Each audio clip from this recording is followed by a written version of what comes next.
bittersweet. Like it doesn't really like get better. That shit. That ending, I ain't gonna lie, that ending kind of made me mad.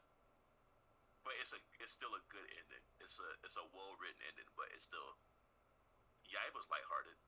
Call of the Night is kind of a romance story. Okay, I'm not gonna lie. The first season of Call of the Night, Pete hates it. You know what I'm saying? And I told people I watched it. I don't give a fuck. Um, he hates it because of the whole like the gay tropes in there, and the main character kind of does act like a bitch sometimes. But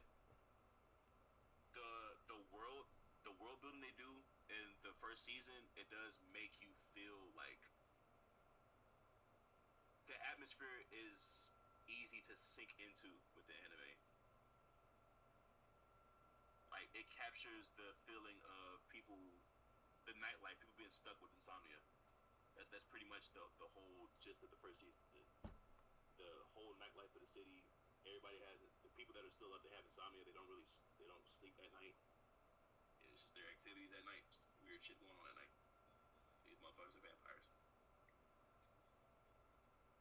I stood at the end because that's literally the whole thing. The main character, his love interest, who is also a main character, the girl with the white hair or the gray hair, whatever the fuck color that is. She's a vampire. How the fuck do I oh shit. I gotta figure out how to change my goddamn stream title real quick. Do you like the fucking ultimate anime? Like they make animes out of dating sims.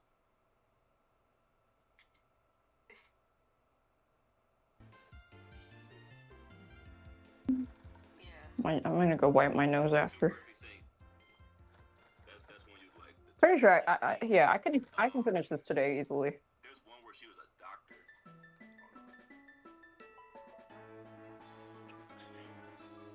Yeah, I had a binge like 6 months ago where I was just watching a bunch of random shit. Whatever caught my attention, I binged it.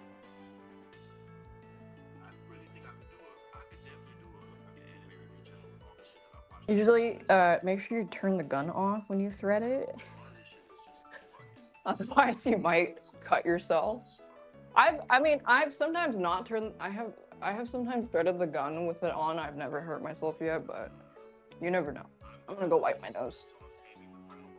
That's a dating sim type anime where she gets loaded, where she is isekai into a world where she's kind of like the villainess in the game, and she doesn't want to die. The orange gun is a lot quieter. It is a much higher end gun. Like it feels very different. Every time I use the shittier gun for the bushy, like more bushy one, and I switch back to the orange one, it feels amazing. I mean, the title kind of explains everything. It's not your typical isekai. She goes back in time after she's made all her terrible decisions, and she gets executed by her own people. She ends up going back in time, and she feels bad about everything, so she wants to do everything right this time. So even when she feels like there's a hint of her old self coming back, she spazzes out and has a whole anxiety attack. Like she's doing everything she can to be the best person she can be this lifetime around, pretty much. That was a decent one. I'm trying to find that doctor when I watched. The do-over damsel was kind of weird because she's 11. This is a grown fucking man. But hey, this is a grown fucking man. They're probably not getting the second season. Hopefully, let's hope they don't. They're probably not getting the second season. Hopefully, let's hope they don't. They're probably not getting the second season. You watch Demon Lord 2099? I have not. Yeah, he gets the Demon Lord from like long time ago gets resurrected in the New Age world, and the only way he can use his powers is if he has worshippers, and he ends up getting worshippers through followers on Twitch. That's crazy. What the fuck? That's crazy. He only gets his powers back if he gets followers. So the more people follow him on Twitch, the stronger he gets. Dr. Elise. That's Charlotte for the I guess she's supposed to like be royalty, but she gives it all up to be a doctor. That's what she really wants to do. Which call it, I think the emperor of the land that she's at.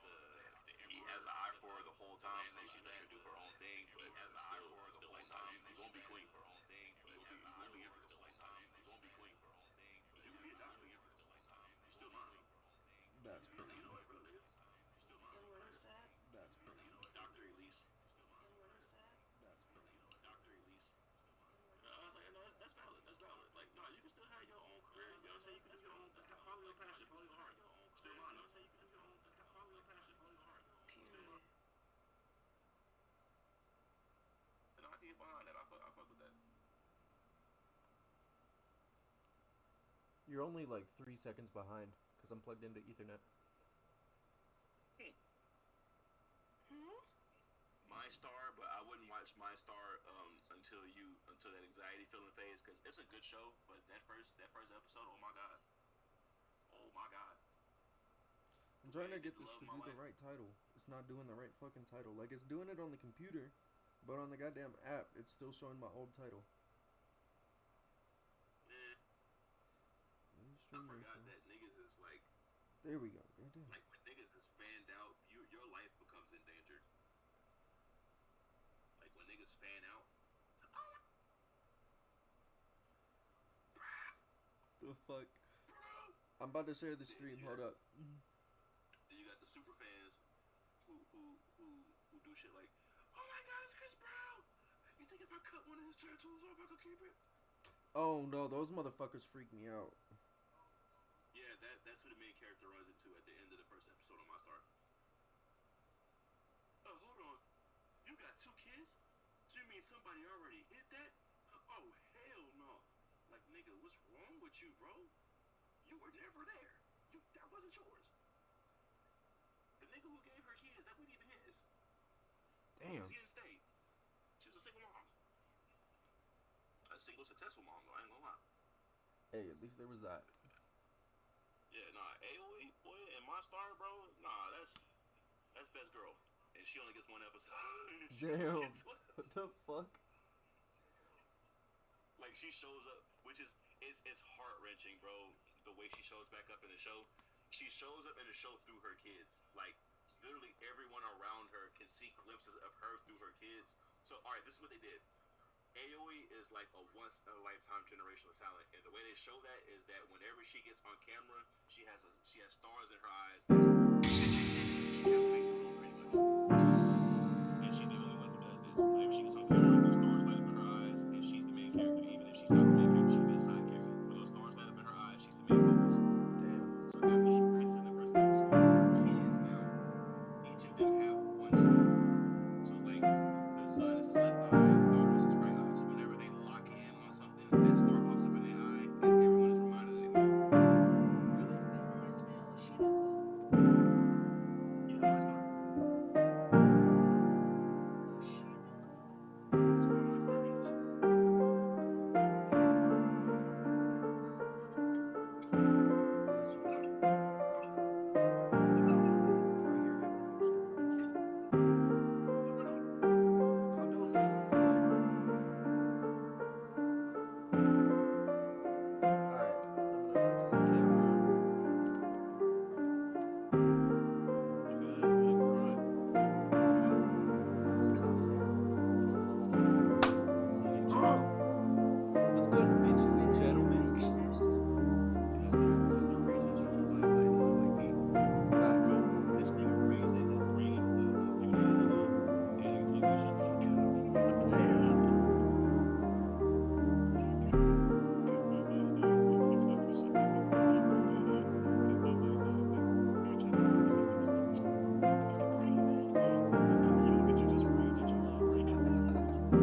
Shit.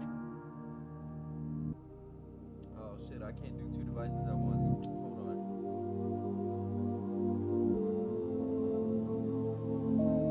Hey. Alright. Hey, be like that though. For the people in my stream though, I'm gonna go smoke real quick and then I'll get this shit started. So feel free to pay attention to the music.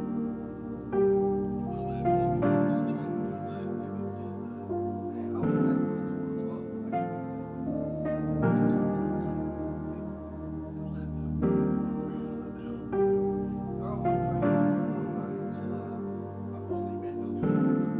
That's when his stomach is not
Hey, hey. I'll just put Murder on My Mind on again, and then he'll start vibing. It's okay. See. Yeah, I was about to say, like, isn't this something where it's like, yeah, there you go. I know it's one of them motherfucking things.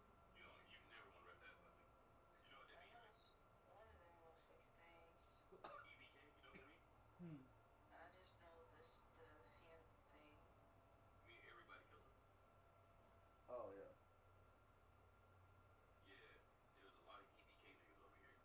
There are also a lot in California.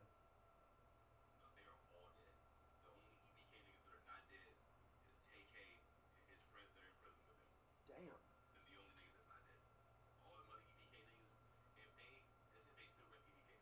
Yeah. Damn.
bitches.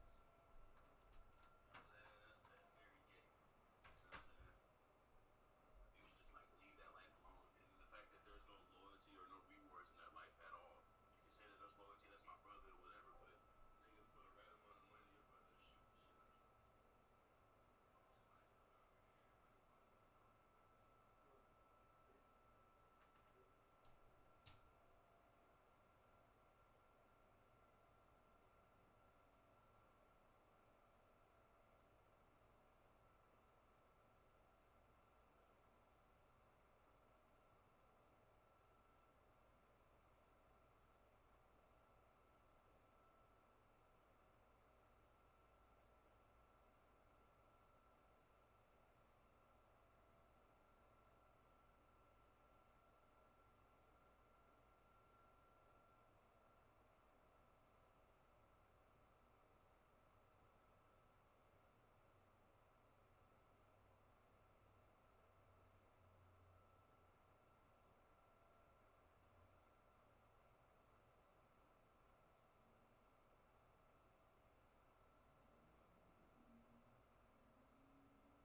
Yeah, but it's not even her fault, bro. Like, you know, internet does what internet does, and weather does what weather does. It's nothing she should be worrying much about. Like, it's not her fault.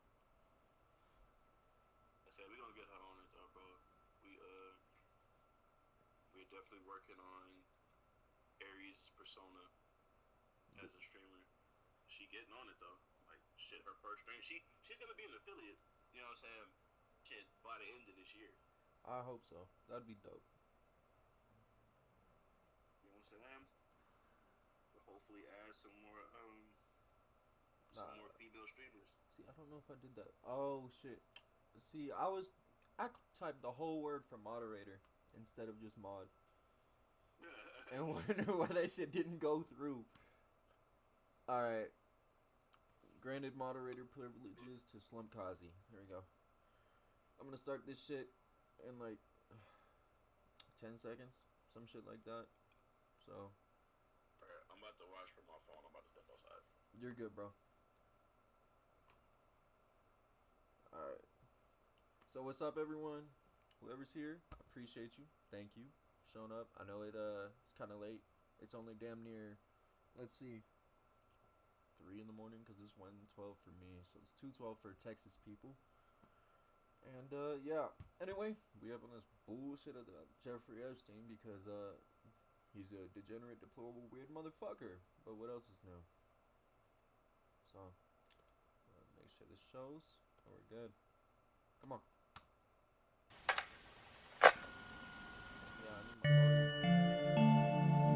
Like and subscribe, join the Discord server, Zorro Ranch, likely a bit of both, a magnificent monstrosity owned by Epstein, a 33,339 square foot home, allegedly, resting atop a giant hill in the middle of a 7,500 acre plot of land. A palace in the desert complete with everything one could possibly.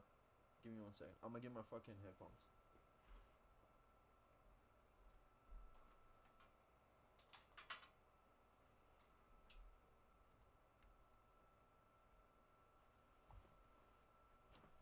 There we go. Now I'm gonna connect on my fucking computer. That way, there's no double audio. No one likes double audio.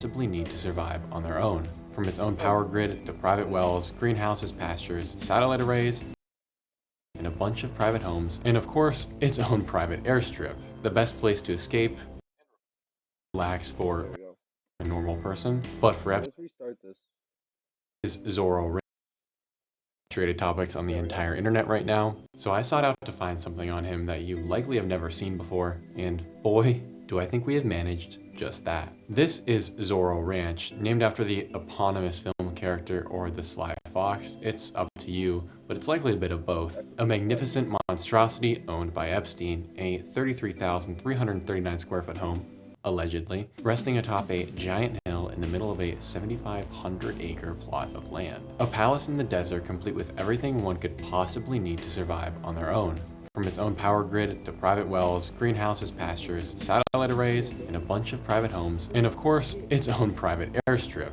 The best place to escape and relax for a normal person, but for Epstein, it's like a private country completely above the law. A place where he has complete control over every single thing and his own little military to enforce his laws. The nearest town is Stanley, New Mexico, miles away, and boasting a population of 108 people, meaning that if for some reason you did desire to escape, which who could ever want to escape a place as beautiful as this, then long before you made it anywhere else, the desert would take you alive, and your story of what you encountered would die there with you. After all, besides Epstein's buildings, desert is all there is for miles and miles and miles, and as such, it's the stage for the most insidious story you've never heard. Ostensibly, Epstein's plan was to build what amounts to a private desert resort where he would invite the greatest minds and men of the American West to visit and discuss important matters. For example, men of the Silicon Valley, oil tycoons, and/or men like Bruce King. That is a name you have likely never heard before, because he is obscure to most, despite in his lifetime becoming the patriarch of one of the largest landowning families in the world. His family owns the famous King Ranch, which is 825,000 square acres of Texas land, an amount larger than the state of Rhode Island by hundreds of square miles. But the even deeper side of Bruce King is that he sold his lands to Epstein to build the Zorro Ranch. Lands that had been in his family for generations, a move that goes completely against everything the King family stands for. Even stranger is that when Epstein bought the lands from Bruce King, Bruce was the then governor of New Mexico. So now we have an extremely wealthy and powerful political figure consorting with Epstein to ensure that he gets the most private possible location for his activities. Sounds sort of familiar. Odd, but one could argue that maybe Bruce was just trying to make some money on this whole Epstein deal. After all, he made about $13 million.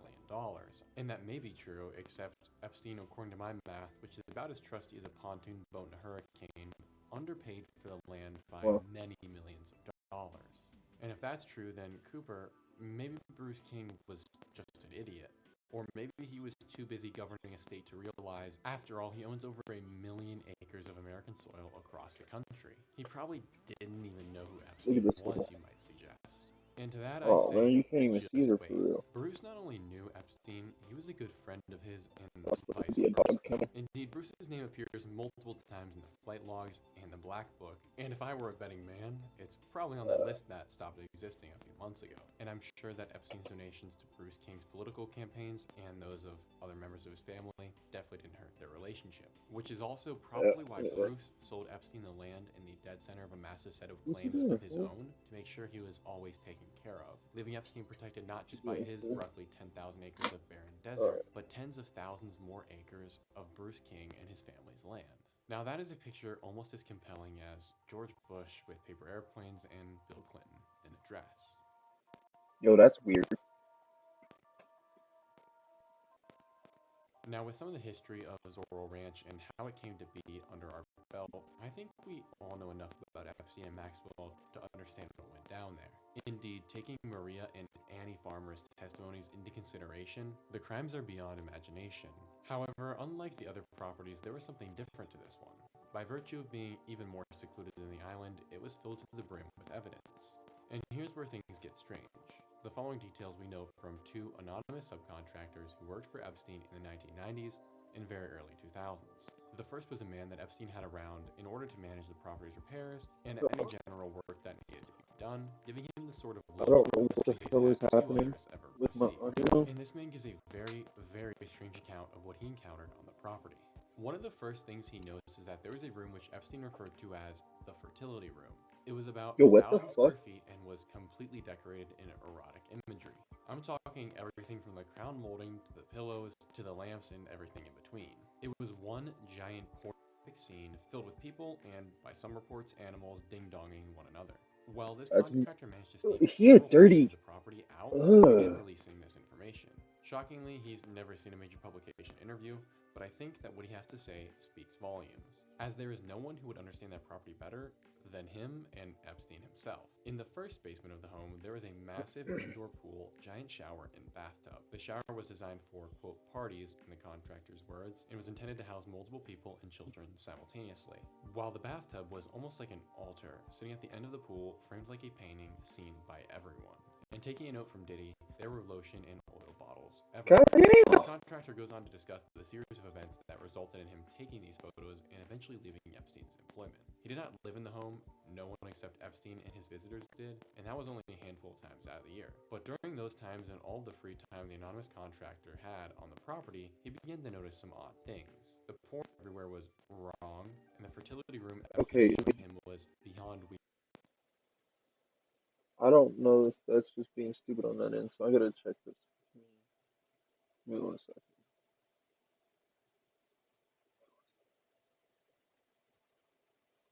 But nothing had sent him quite over the edge yet, until sometime in the very Okay, so it's literally just my headphones being stupid. early Okay, so it's 2000s. literally. He was out on the property ensuring everything was running smoothly when he noticed Epstein's office. Across the room, there were photographs of naked girls, very much so underage. At that moment, he knew something was very, very wrong. This Yeah, wasn't no just some shit, lustful weirdo Sherlock. with a penchant for pornographic art. It was something far worse. And in addition to these photos were images of Epstein and the rich and powerful hanging out with these same naked little girls. And this is where he began to question everything and his years of having worked for Epstein. From this point on, he was on the lookout for whatever else he could find. And to his credit, he was passing by Epstein's office on a different day when he saw his computer open with some video content of other naked children. But what was even stranger and really tipped him off and made this contractor very curious was that he noticed that these videos were taken inside the home. Yet he had never noticed any of the cameras besides the obvious ones on the outside and a couple on the inside. And so he began to look when no one was around and started spotting them everywhere. The cameras were tiny but dotted the entire house. There was not a single angle left unseen. Breaking into the story here, I find it extremely important to note that in one of the shots the contractor secretly took of the home, we can see inside Epstein's office where there is a whole stack of various cassettes and computers, giving credence to the narrative that this material was being collected. This contractor left shortly thereafter in 2006, but is in large part responsible for much of the interior imagery we have of the home. And another interesting turn is that in his story, this contractor lets us know that after he let Epstein know he was leaving, gave him his 2 weeks notice, Epstein tried again to come to his island, and the contractor said that he doesn't think he would have ever made it back alive had he gone. What's worth noting is that this contractor is one of two who had been interviewed on a local radio show run by Eddie Aragon, a businessman and prospective politician in New Mexico. And both of these contractors agreed that there were things they had never seen in and about that home. Stairways they were forbidden to go down and doors that were sealed shut. The other contractor Eddie interviewed on his radio show, though, admitted to seeing an Look how genuinely creepy that fucking painting is. Especially given the context. Like, first of all, there's no reason that a child should be lying on a lion, right? But then you got the dagger to its fucking paw area, like she's ready to strike, and it's kind of like she's very close to about to either hold its maul open or shove the thing through it. And yeah, given his whole thing with the kids, weird. You think he was a horse dude too? All right, my bad. shut. The other contractor Eddie interviewed on his radio show, though, admitted to seeing an enormous underground Bro's a strip Whitney, club, which he Wisconsin knew fan. little girls were forced He to subscribed. perform. He unfortunately did not get a picture. We do have one picture, though, that I believe shows a staircase that was off This limits, motherfucker got making the Egyptian question style what else artifacts. was hiding. And we get a snippet of that darkness in an image captured by the first contractor. Look at his evil, ugly ass smug smile. God damn. How throughout his work in the home, he noticed He's that just there so were proud of his pictures of crime. Ghislaine Maxwell completely nude spread throughout the home. and on screen now is one of them. She is totally naked, sitting on a chair, slowly pulling a blade out of a sheet. According to one interview, he didn't get a picture of it, but another one of these paintings was similar, but Ghislaine Maxwell was full spread for the painter. And there are a few things more horrifying that I can imagine than seeing this painting, except being the one who had to paint it. And it is worth noting that several of the girls taken to Epstein's various properties, including Zora specifically, were talented artists. Just mull that one around in your head for a second. The contractor's stories do give much credence to the horrors that took place at Zorro, yet they also leave us desiring to know more. For instance, considering the entire compound was riddled with cameras and everything was monitored 24/7, where did all the content go? According to the contractor, Facts. You can't tell me there wasn't this much bullshit that went on and nobody had a goddamn 5 second segment of anything. And I don't mean to see Sam or nothing like that. I'm talking about the fact that who was there, who did it, when they did it, how they got there, when they came in, anything like that. You telling me no one, no motherfucking person was able to find jack shit or fuck all? Don't call us retarded. Like, the American people are a lot of fucking things. Somewhat retarded, but not this retarded. Come on. Or stupid. Switch. In GTA. Special. I don't know. there I were probably just multiple broke holes at least through 5 rules there. computer hardware, and this was also confirmed by some of the victims at Zorro Ranch who had seen them. So I decided to try and find any of the original blueprints for the ranch to confirm if there was some semblance of truth Restarted. to I this meant claim. I meant And to lo and say behold, the restarted. prints are online. It's pretty blurry and more easily seen in this video that I've linked below, but there are sections corded off for mechanical and computer rooms in the locations where contractors and Hold on. sections corded off for mechanical and No, computer rooms not. in this video Damn it. claim, and lo and behold, the prints are online. It's pretty blurry and more easily seen in this video that I've linked below. Okay.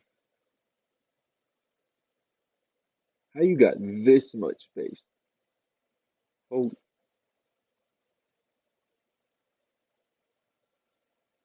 Yeah, you cannot tell me with this much space and how many people came through here and how they had said that there was cameras in every fucking room.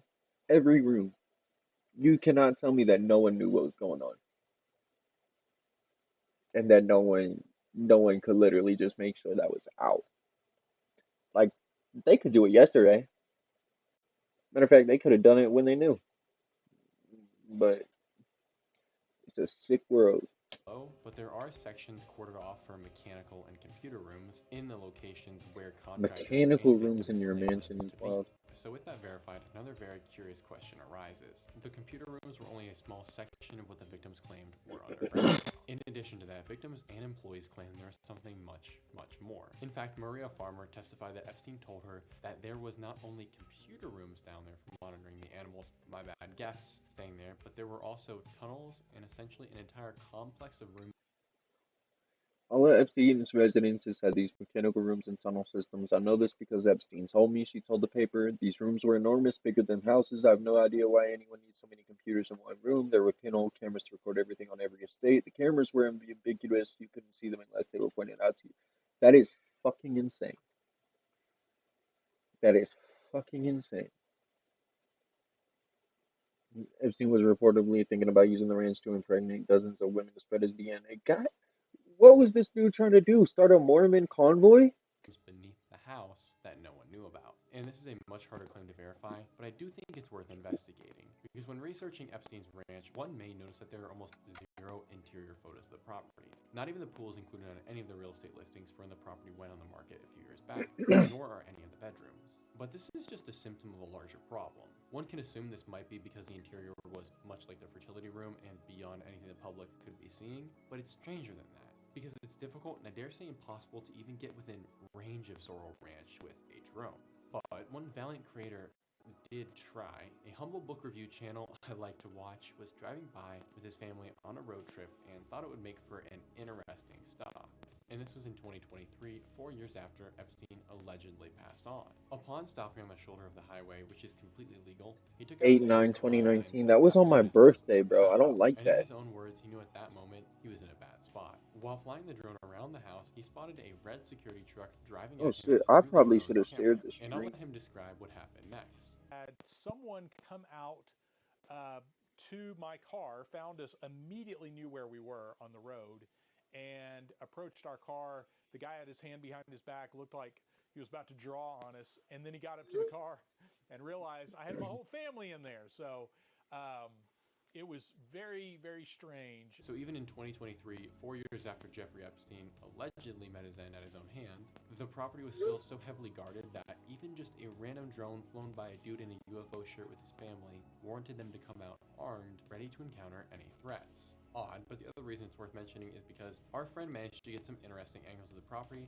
namely this one side of the house, which in all the pictures online, which are few and far between, it's depicted at a distance, making it impossible to zoom in on. And that's likely because of what was seen. If you look closely, our narrator points out what appear to be 5 vent covers coming out of the side of Epstein's property. 5 is a lot of vents, too many for even a very large underground room, but enough for many different underground structures, such as the underground tunnels and secret rooms that employees and victims attested to at Epstein's home, along with Epstein himself, who bragged that these existed at all of his properties. Now, feel free to call me a lunatic or a conspiracy nut. I love cashews, but you may not be thinking it's so crazy after I tell you this little factoid. Epstein, as you may assume, was a member of several boards and organizations, which is very common for wealthy people. But not so common is one distinct company that Epstein was on the advisory board for. That being the Lifeboat Foundation, which is a company that is dedicated, according to their front page, to safeguarding humanity. The site houses a bunch of different articles on the work they do. However, the one that intrigues us most is their underground structures and bunker building project dedicated to building entire homes beneath the Earth's surface with the goal of mastering a system of making them all incredibly safe and self-sufficient. And on their list of board members, we find Jeffrey Epstein. For the sake of fairness, he actually appears on the list twice, serving on 2 different boards. Goddamn. The first board is entitled Futurists, a category as vague as the following description. The board discusses possible features and benefits we should try to achieve and risks we should try to avoid. You know how fucking broad that is? Benefits. Yeah, let me get like $5 more and some side coochie. Risks we should try to avoid. An STD. That can mean anything, bro. That's fucking anything. This board discusses possible futures, including benefits we should try to achieve and risks we should try to avoid.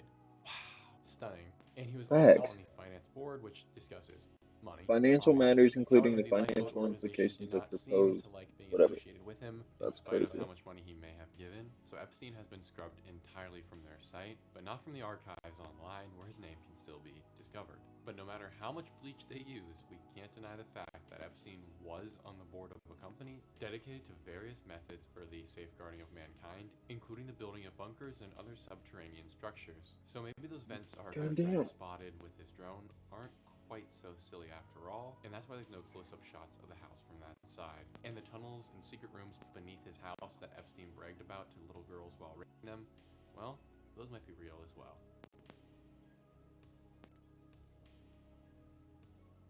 Up to this point, I hope I've given you some information that you may have never heard before, or at least provoked some new thoughts.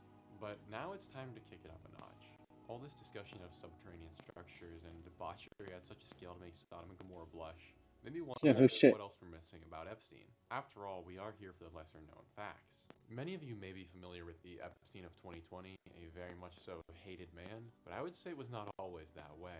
In fact, he was in Cosmopolitan's Bachelor of the Month on July 1st of 1980, described as a New York dynamo looking for a, quote, cute Texas. Financial strategist Jeffrey Epstein, 27, talks only to people who make over $1 million a year. If you're a cute Texas girl, ew, right? The New York Dynamo, and that didn't throw anyone off. Jeffrey, the signs were not there, Epstein. Girl. and I'd say Texas Girls probably dodged a bullet. But I prefer these descriptions of the fellow better. The source material is in the description. These are the excerpts from the 28th of October 2002 edition of the New York Magazine, who got a personal interview with Epstein himself and those who knew him. And this was a big deal because at the time, Epstein was considered somewhat of an international man of mystery, with people wondering where his money came from and how he made such good friends like Les Wexner and how he made such a quick rise to the top. And this is what they have to say about Epstein in the magazine. The wizard that meets the eye is spare and fit with a long jaw and carefully coiffed head of silver hair. He looks like a taller, younger Ralph Lauren. A raspy Brooklyn accent betrays his Coney Island origins. He's an enthusiastic member of the Trilateral Commission and the Council on Foreign Relations. Here's the thing about Epstein. As some collect butterflies, he collects beautiful minds. I invest in people, be it politics or science. It's what I do, he said to friends. And his latest prize addition is the former president, Clinton. But it Damn it, I was. Gluten as a species represents the highest evolution. Wow, that's crazy. Yeah, yeah, no, oh, no, none of that he matters. said to Oh, wait, both a highly successful financier and committed philanthropist. Cap, cap. Anybody who's a philanthropist always has a secret motive. Straight up. friends, and his latest prize addition is the former president, Clinton. But it is his covey of scientists that inspires Epstein's true rapture. Epstein spends $20 million a year on them, encouraging them to engage in whatever kind of cutting-edge research might attract their fancy. They are, of course, quite lavish in their praise in return. Gerald Edelman won the Nobel Prize for Physiology and Medicine in 1972, and now presides over the Neurosciences Institute in La Jolla. Jeff is extraordinary in his ability to pick up on quantitative relations, says Edelman. He is concerned with the basic question: is it true that the brain is not a computer? Now, based on these glowing reviews, it makes me think, is it possible that we have Oh, the God. man all wrong and he really is This man's crying for help in extraordinary, his in eyes. the words of this scientist? Do we owe Epstein an apology? Well, no. He was most certainly a beloved fellow and a patron of the sciences, but despite what many claim, he didn't get glowing reviews because of his mind or his ability, but because of his money and access to children. Intriguingly, as his social stock seemed to be rising higher, it was around the same time that Epstein, while beloved by the masses, or at least the wealthy and powerful, was making other under-the-radar requests. A year prior to this article being published, a woman was invited by another friend to Epstein's home, which was a common method Epstein used to get unsuspecting women and girls into his scheme. The girl, who was an art student at the time, said that she hung out with Epstein for a while before he began attempting to rape her. She fled and was physically in one piece but mentally all over the place. She wouldn't give her testimony to anyone for years, knowing how powerful Epstein was. However, once she did, something interesting came to light. Prior to attempting to rape this woman, they were discussing his love for science, and there, Epstein made a very interesting remark. In her words, she quotes Epstein as having said that he has a place down in Mexico that is already working on cloning humans. No joke, that's actually verbatim, and the implication was that he was either already successful or was close to a breakthrough. So that's the kind of science he was into. Now, I cannot attest to That's whether he was successful or not, but it does what show was us the the beginning of a Emperor theme for Palpatine Epstein. clone Even himself? before this, and certainly after, Epstein was obsessed with the fringe and cutting edge of science, for which a blurry line is often all that separates the two. But we do have good reason to believe Epstein was giving millions to study and master human cloning, based on many of his other activities and vast wealth. And the idea isn't that impossible. After all, the first mammal to be successfully cloned was Dolly the sheep, 5 years prior to Epstein saying this to this woman. And today, I can clone my pets if I want to, so is it that far-fetched? Especially when the globe's top scientists are at your behest and on your payroll. So that's just something to think about. That being said, was Epstein successfully cloned? I want to say no, but boy, I sure hope not. That's about as awful as it The gets. Camino. I knew they were gonna do that. If he wasn't successfully cloned, and that's because he made several other attempts at progenerating offspring. He also tried the old-fashioned way, or well, kind of, more like the Genghis Khan way. Epstein is on record to more people than I can count as having discussed his This desire to fucking use Genghis Zorro Khan is Ranch as crazy. his quote-unquote baby farm, and wanted to, once again, quote, always have 20 women simultaneously pregnant with his children. I'm not sourcing this from Thaddeus in the backyard who smokes peyote and eats Subway either. Publications from the New York Times to Fox News have records of this going years back. It's also been unknowingly reported by victims who did not know the scale of the offer that was being made to them. Take Virginia Guffrey, for instance, who Epstein offered, quote, a mansion and money every month, a monthly allowance for me to bear one of his children. And yet this is just one of many. But Epstein's little science experiments don't stop there. The fellow was obsessed with the idea of immortality, and ensuring he lived as long as possible. I presume that was to try and escape the fiery place he's bound for, but regardless, it cannot be denied he was doing anything he could to extend his time here on Earth. And one manner he did that was rather intriguing. In a discussion with several scientists and industry leaders, Epstein brought up the topic of cryogenics, a popular one for him, as he likely saw it as one of his best chances of ensuring that he remained alive. In multiple conversations, Epstein told people that he wishes to ensure that if possible to cryogenically freeze him. The two things he wanted frozen were both of his heads. Oh, brother, this guy Jesus stinks! Christ. This was for the aforementioned reasons of extending his life, but it's also because Epstein was an avid eugenicist, desiring to fill the world with those who loved him, clones of himself, and the winners of Nobel Prizes. More specifically, he wanted a sperm bank that housed only the semen of Nobel Prize winners. No kidding. In fairness, Ew. this wasn't Epstein's idea originally. Shocker. He stole it from a man named Robert Graham, who firmly believed in eugenics and was extremely wealthy, operating a smarty pants sperm bank for 20 years. However, when he died, the sperm was incinerated, but it is convenient that the sperm was allegedly incinerated around the exact Being same invested time in that another man's nut is kind of Epstein was gay. making all these big pushes into extending his generations and life. But whether or not the sperm bank was ever constructed at Zorro Ranch, I'll leave up to your imagination, but it would be a convenient answer to a couple of those vents we spoke about previously. That's just Now, I fucking almost weird. didn't include this in the video because I didn't know where to put it, but I thought this might be a good place. And I didn't really connect it until right now. Several victims of Epstein's, including one video interview I found, claimed that while they were there, they were drugged and taken while sleeping into rooms that they had never seen before. They were completely sterile and had medical equipment everywhere. And it seemed that by the time they woke up, whatever had happened was over, but they do recall that their legs were open and there were medical instruments everywhere. And the reason this is worth noting in this chapter is not just the medical elements that we're discussing, but also because these women claim that their eggs might have been stolen by Epstein, which, taking that account into context with Epstein's obsession with building a baby farm at this ranch, it's kind of horrifying to think about. And I think there's a little more reality to that claim than anyone might realize. And that might be one of the most disturbing accounts I uncovered when researching this video, because it's a very, very clear indicator that something else is going on here. And I along really those lines, hope it's also not. worth noting that Epstein's house is a quick drive or helicopter ride to what are arguably America's two most discussed laboratories: Los Alamos National Laboratories, where the first nuke was constructed, and Sandia Labs, which is its own rabbit hole. Both have been spoken of in hushed tones as being connected to some deep and mysterious stuff, and Epstein both visited there and funded work being done there. Yeah. Yeah, no, he was too interconnected On to special be, occasion, I talked to my mom, guys. I know, shocking, don't heckle me too much. And I told her a couple weeks to have ago I gone was out the researching way into they this say very he did, topic, off and the she had top. an intriguing question. And her line of thought is as follows. We know Epstein is guilty as sin, and we know all sorts of girls were raped, abused, and all sorts of other things in the process. Hundreds and possibly even thousands of them, to be more accurate. But not all of these girls have come forward, and many of them were never named or known by those who have come forward. For instance, in one testimony I read, a victim reported that while at the ranch, there were more people than she could count, and among them were dozens of these naked little girls, and she not only knew none of them personally, but hadn't even met them. And these girls just seemingly disappeared afterwards. So then where did they all go? Because it wasn't back home. Or more specifically, where did all the bodies go that didn't make it? After all, the body of an 11-year-old girl isn't built for the abuse of a dozen men, and I thought, wow, my mom's right about something. Where are all the bodies? My first guess is that he might have incinerated them, which, taking on the perspective of a monster, would be the most efficient way to deal with such a problem, but it would also make some questions arise, because you need very, very specific equipment to melt a body, and it also creates a lot of excess residue, ashes, plumes of cloud, anything like that, and if he had it inside of his home, that would be a whole nother issue. And so, while researching for this video, I had this question in the back of my mind, and at the bottom of an article, something very interesting popped up. One user commented about something known as the West Mesa murders. On February 2nd of 2009, a woman and her husband were walking along the mesa, which was less than a mile from their home. During which time, as they strolled along, their dog began tweaking. Not just barking and digging like dogs sometimes do, but ferociously attacking the ground. Confused, the owners approached to get him to stop so they could continue their walk, but before they could, the dog had begun digging up a bone. The owner, familiar with animals, and her husband, knowledgeable about what to expect out in the desert, knew this wasn't the remains of an animal, it was most certainly a human bone.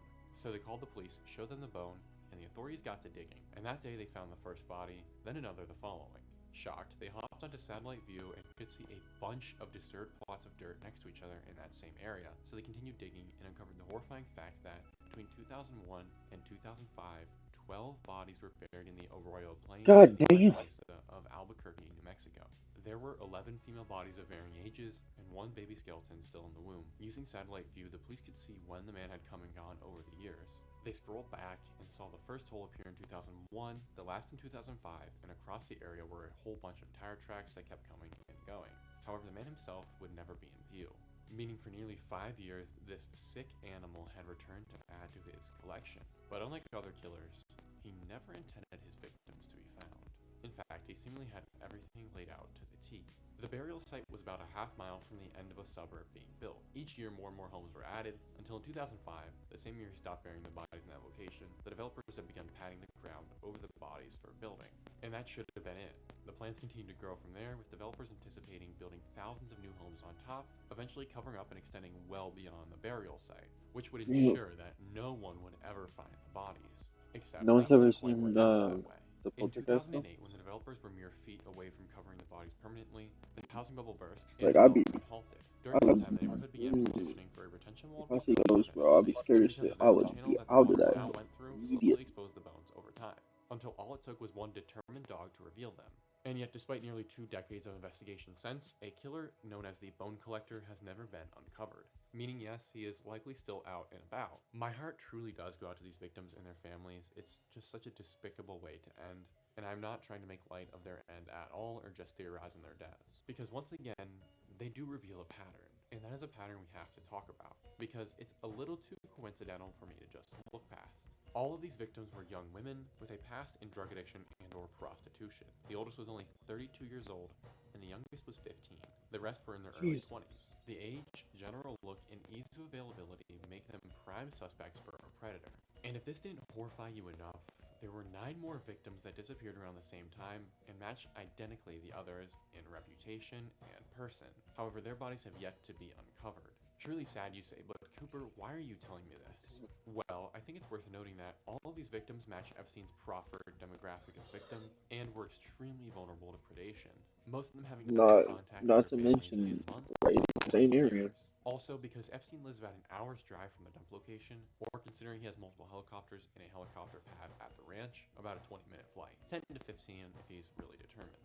And for the record, after the bodies were uncovered, the police chief went out to say that they aren't expecting to find who did it, and that the people don't need to worry about their safety because the body hasn't been dumped there in a few years. Not exactly the most comforting perspective, and it's not like the killer could be putting them elsewhere, like those other 9 bodies, but I digress. However, once again, a powerful figure seemingly diverting the attention from the problem at hand. Why that is up to you. But I think it is an interesting answer to what my mom asked, and what I've been wondering, which is, where are the bodies and where is the evidence? Exactly.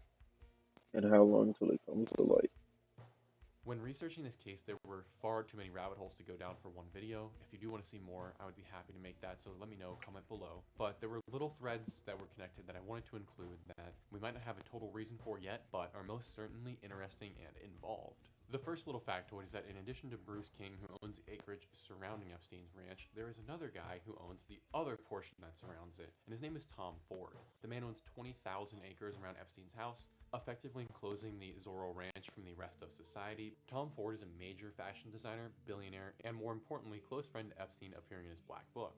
Funny enough though, Epstein didn't even bother putting Tom's address into said Black Book, probably because they're neighbors on the exact same stretch of desert. Just a little interesting ditty.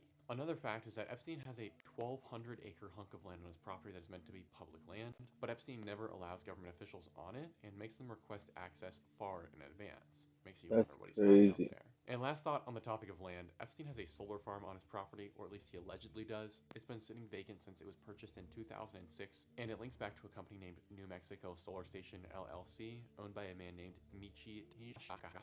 Michi has 11 followers on LinkedIn. His company address for the LLC actually links back to a plumbing company, and as far as I can tell, the company is a front. I briefly mentioned this, but for a 33,339 square foot house, allegedly, there are almost 0 photos of the interior online, except the aforementioned taken by the contractor earlier. But some of the photos we do get leave us with a little more information than we should probably know, as there were several themed houses on the property, including a cowboy western themed building, a general store, a couple of modern houses with some nice ambiance, and a firehouse with an actual Damn. industrial fire truck, which I can only imagine has seen untold horrors. Yet the outbuilding that intrigues me most is Epstein's horse barn. Now, I've been to several ranches, and they always have animals of some kind, and it's not hard to with that much land.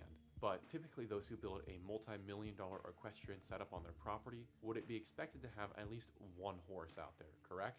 You'd be wrong though. Using satellite view, you can go all the way back to when the house was built, and not one image, not a single one, over the entire 30 years you can look at, shows a single animal anywhere on Epstein's property. And the same goes for the realtor listings. If Epstein is the one who built this ranch and all the buildings, why would he build a horse barn and other buildings for animals, but never actually get a single animal? Money isn't an issue, and he has laborers and ranch managers who handle everything, so he wasn't actually going to have to tend to any of these animals. And I have a theory about that, and that's that the horse barn was not actually built for horses, but for humans. And some of these saddles look a little bit more human-sized than horse-sized.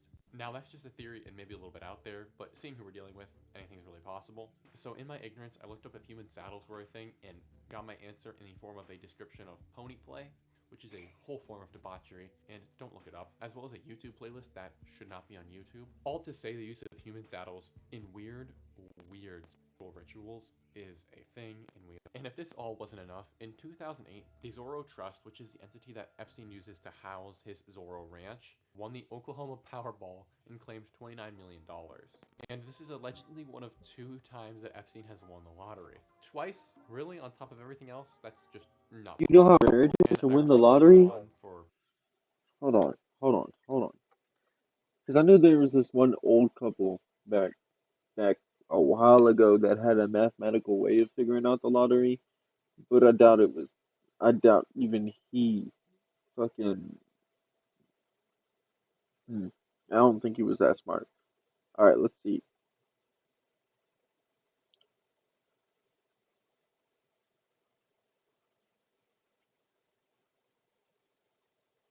One in 300 million. And he won it twice?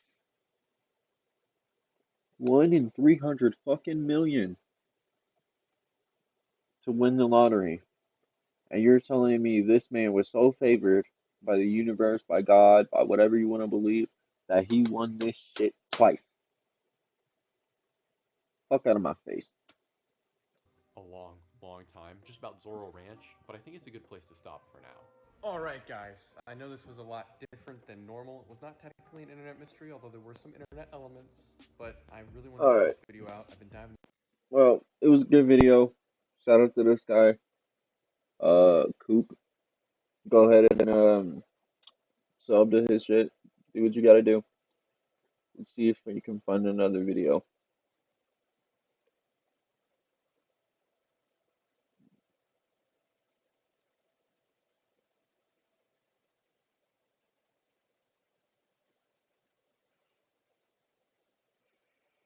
Ah, shit. I know it. Alright, we're gonna do a Madvocate video. It was right there anyway. I've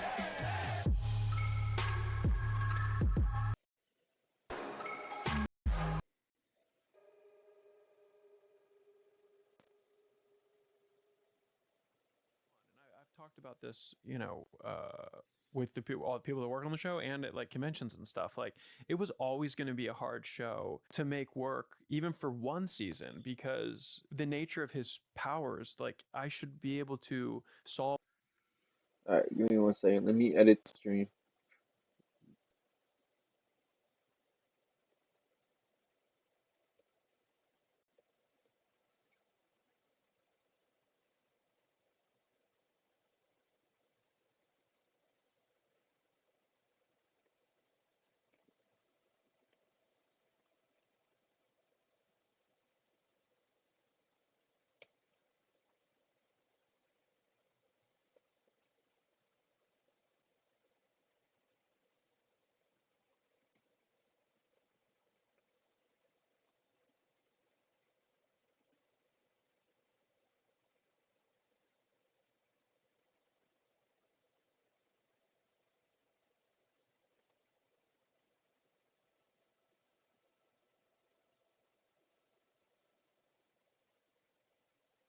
Nah, facts, bro. Definitely a weird motherfucker. Like, he he had certain levels of issues that is just insane. Like, Yeah, it was insane shit. Hold on.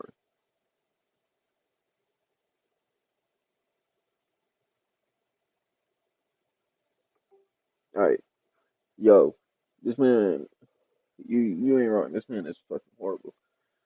Uh, I'm about to have to wake the fuck up. I'm tired of shit. I had a whole nap earlier. I should not be this tired. All right, we're good now. I'm gonna start this vid.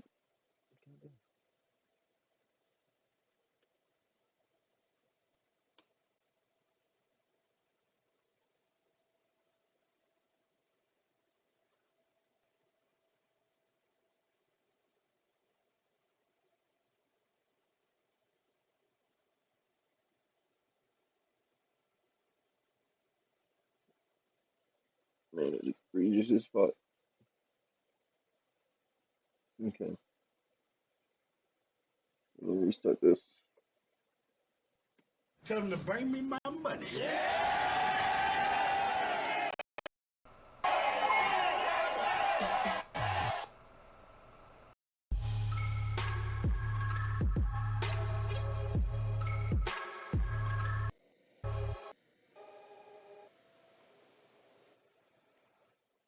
I've talked about this, with all the people that work on the show and at like conventions and stuff. Like, it was always going to be a hard show to make work, even for one season, because the nature of his powers, like, I should be able to solve whatever our issue is in Act One, like every Facts. episode, because he's the fastest man alive and he's genius. So you have to suspend disbelief. Yeah, to like we have to like to stretch storylines and stuff. Yeah, they had to get real creative. A bit more than creative. Daredevil Born Again was so bad, it made me want to return to Flash. The whole FBI corruption scandal agent Nadeem Mulvat. It's why my husband was acquitted. He was the reason he was going to jail in the first place. So they actually did explain why he was walking free. He got acquitted. How? This doesn't make any sense. Why the fuck did he get acquitted? Every single person who fucking defends this show. I'm not even kidding. It's literally the reason you are getting this video now. I guess that's one good thing that show did if you've been looking forward to this. So join me in mourning the utter destruction and disrespect Born Again inflicted on the characters and payoffs from Netflix by experiencing another terrible show that I thankfully have no attachment to. There's nowhere to run. Bro, got fucking no, that's diabolical. That is fucked up, She's time bro. traveled here to essentially create her own flashpoint because Daddy Dearest disappears in the future. We'll talk about it when we talk about it. I guess that's enough.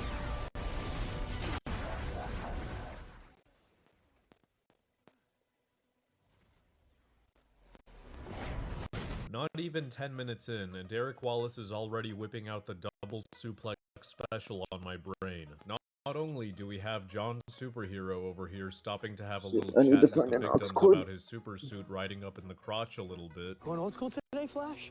Yeah, it's a little tighter than I remember, though. But we got a good old Zack Snyder timing fuck up as well. After Flash punches Gridlock, he falls to the ground in real time, only for the camera to point back at Flash, who proceeds to rescue the two cops who were suspended in mid-air instead of also having fallen to the ground already. Good God. Why the hell does it look like Flash moves them closer to the fucking villain? A case of poor blocking, perhaps? In any case, move them away from the threat and behind cover. Like, it wouldn't be a problem if Flash immediately went to cuff this guy. Why didn't you, by the way? But he decides to chill with the police when all he did was knock this guy down. Plus, he knows this dude is a metahuman.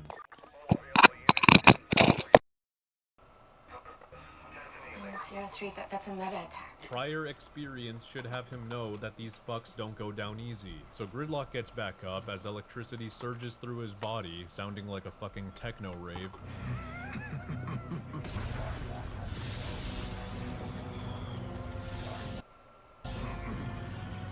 And Flash doesn't hear any of this because over 15 seconds later, he still hasn't turned around to check on him. The fucking cops have to point out that Gridlock still exists. So Damn. instead of instantly cuffing Gridlock with super speed, you know, cause Gridlock just attacked the police and threatened Flash. Facts. My turn, Flash. Facts. Flash chooses to walk up to him. Of course he does. He can't go too fast, otherwise Nora can't show up in time to distract him, giving Gridlock a chance to punch Flash. A punch that he should have been able to dodge since he fucking saw it coming in real time. I did see, but just for a second. Which is like an eternity for a speedster. By the way, why are you so concerned about another speedster watching from a distance that you turn your back on the threat after just having placed two regular people a few feet away from Gridlock? I guess blue lives don't matter to him.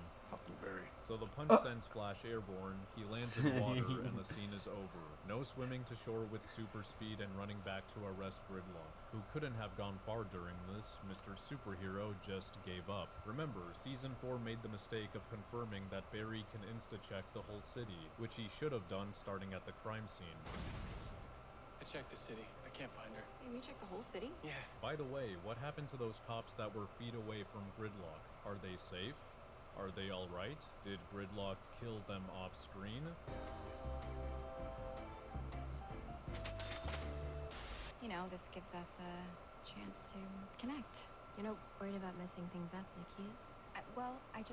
I want to get to know you a little. That doesn't answer the question, Iris. Nora is asking for your opinion on the implications of getting information on the future from her, and you basically responded with, "'cause I wanna." I will ask you questions about your life, and if I'm right, you just blink twice.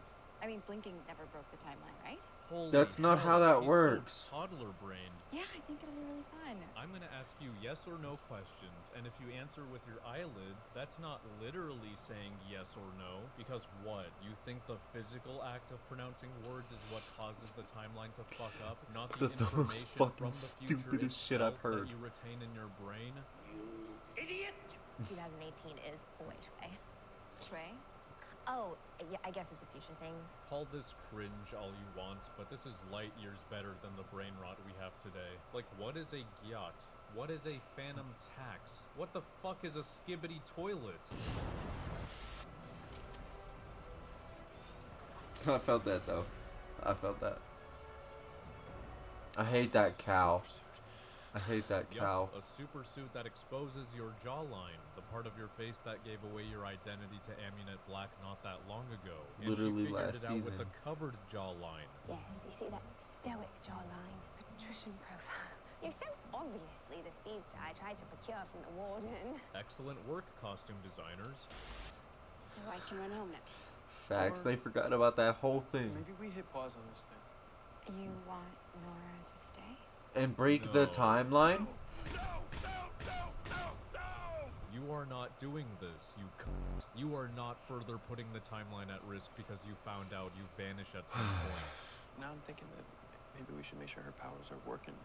Her powers seem to be fucking working. She broke a satellite, remember? It's gonna take like 5 minutes, right? Measure her top speed, check her vitals, and make sure she can react to attacks coming towards her. Thank That you. about covers it. Yes, I'm aware that Barry is just making an excuse to keep her longer, but it's a terrible excuse because of how easy it would be to get it over with. And nobody is asking him what exactly he means by this. Look how confused Cisco is. He's probably thinking how fast it would take to make sure her powers are working correctly. Exactly. Legends have a theory.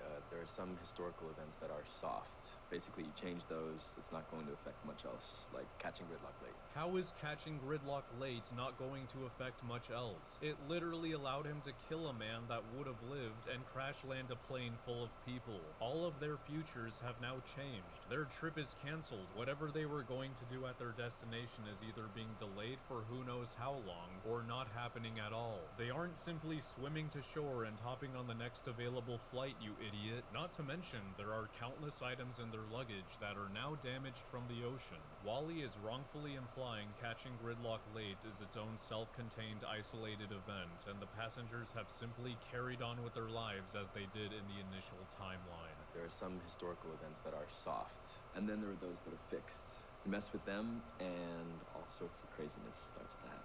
And how the fuck do you know what will affect a fixed event in the future, Wally? The whole point of the butterfly effect is that even the tiniest little insignificant action could have major ramifications down the line. Fuck everything Nora up. already interfered with the capture of Gridlock. They didn't know whether that was a fixed event or not. And knowing how much of a klutz she is, the next little thing she interferes with could turn out to affect a fixed event. And we're not just talking about fixed events in Team Flash's lives. It could indirectly affect the lives of other people. Do you guys even fucking remember how Barry refused to go back 5 seconds in the Flash Time episode to prevent the nuke from destroying Central City? What if we run back in time and stop this bomb from ever going off? It's not an option. Even if it saves the city and everyone in it? It's not saving them, okay? The second you alter the timeline, everything changes, especially the people you love. One of the consequences of time travel that made him say this, despite it being a false equivalence to going back 5 seconds like I explained in the Season 4 video, was Diggle's child being born male after undoing Flashpoint.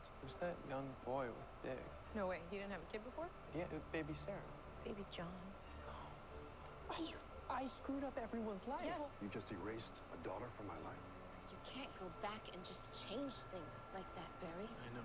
You know how hard it is for me to not alter events? But I don't, because I know the implications. Nora has similarly gone back several years and has been making changes, which is infinitely worse than 5 seconds, but that doesn't count for reasons. The writers were looking for any excuse, no matter how limp-dicked it is, to keep this overgrown iPad kid in the season, weren't they? Team Flash has every reason to send Nora back by every logical and But they don't, scientific because measure, they just but want fuck that, it, let's just they cross want our their fingers future and hope daughter or this whatever the fixed fuck. event theory is They right gotta and we fucking won't accidentally trigger something.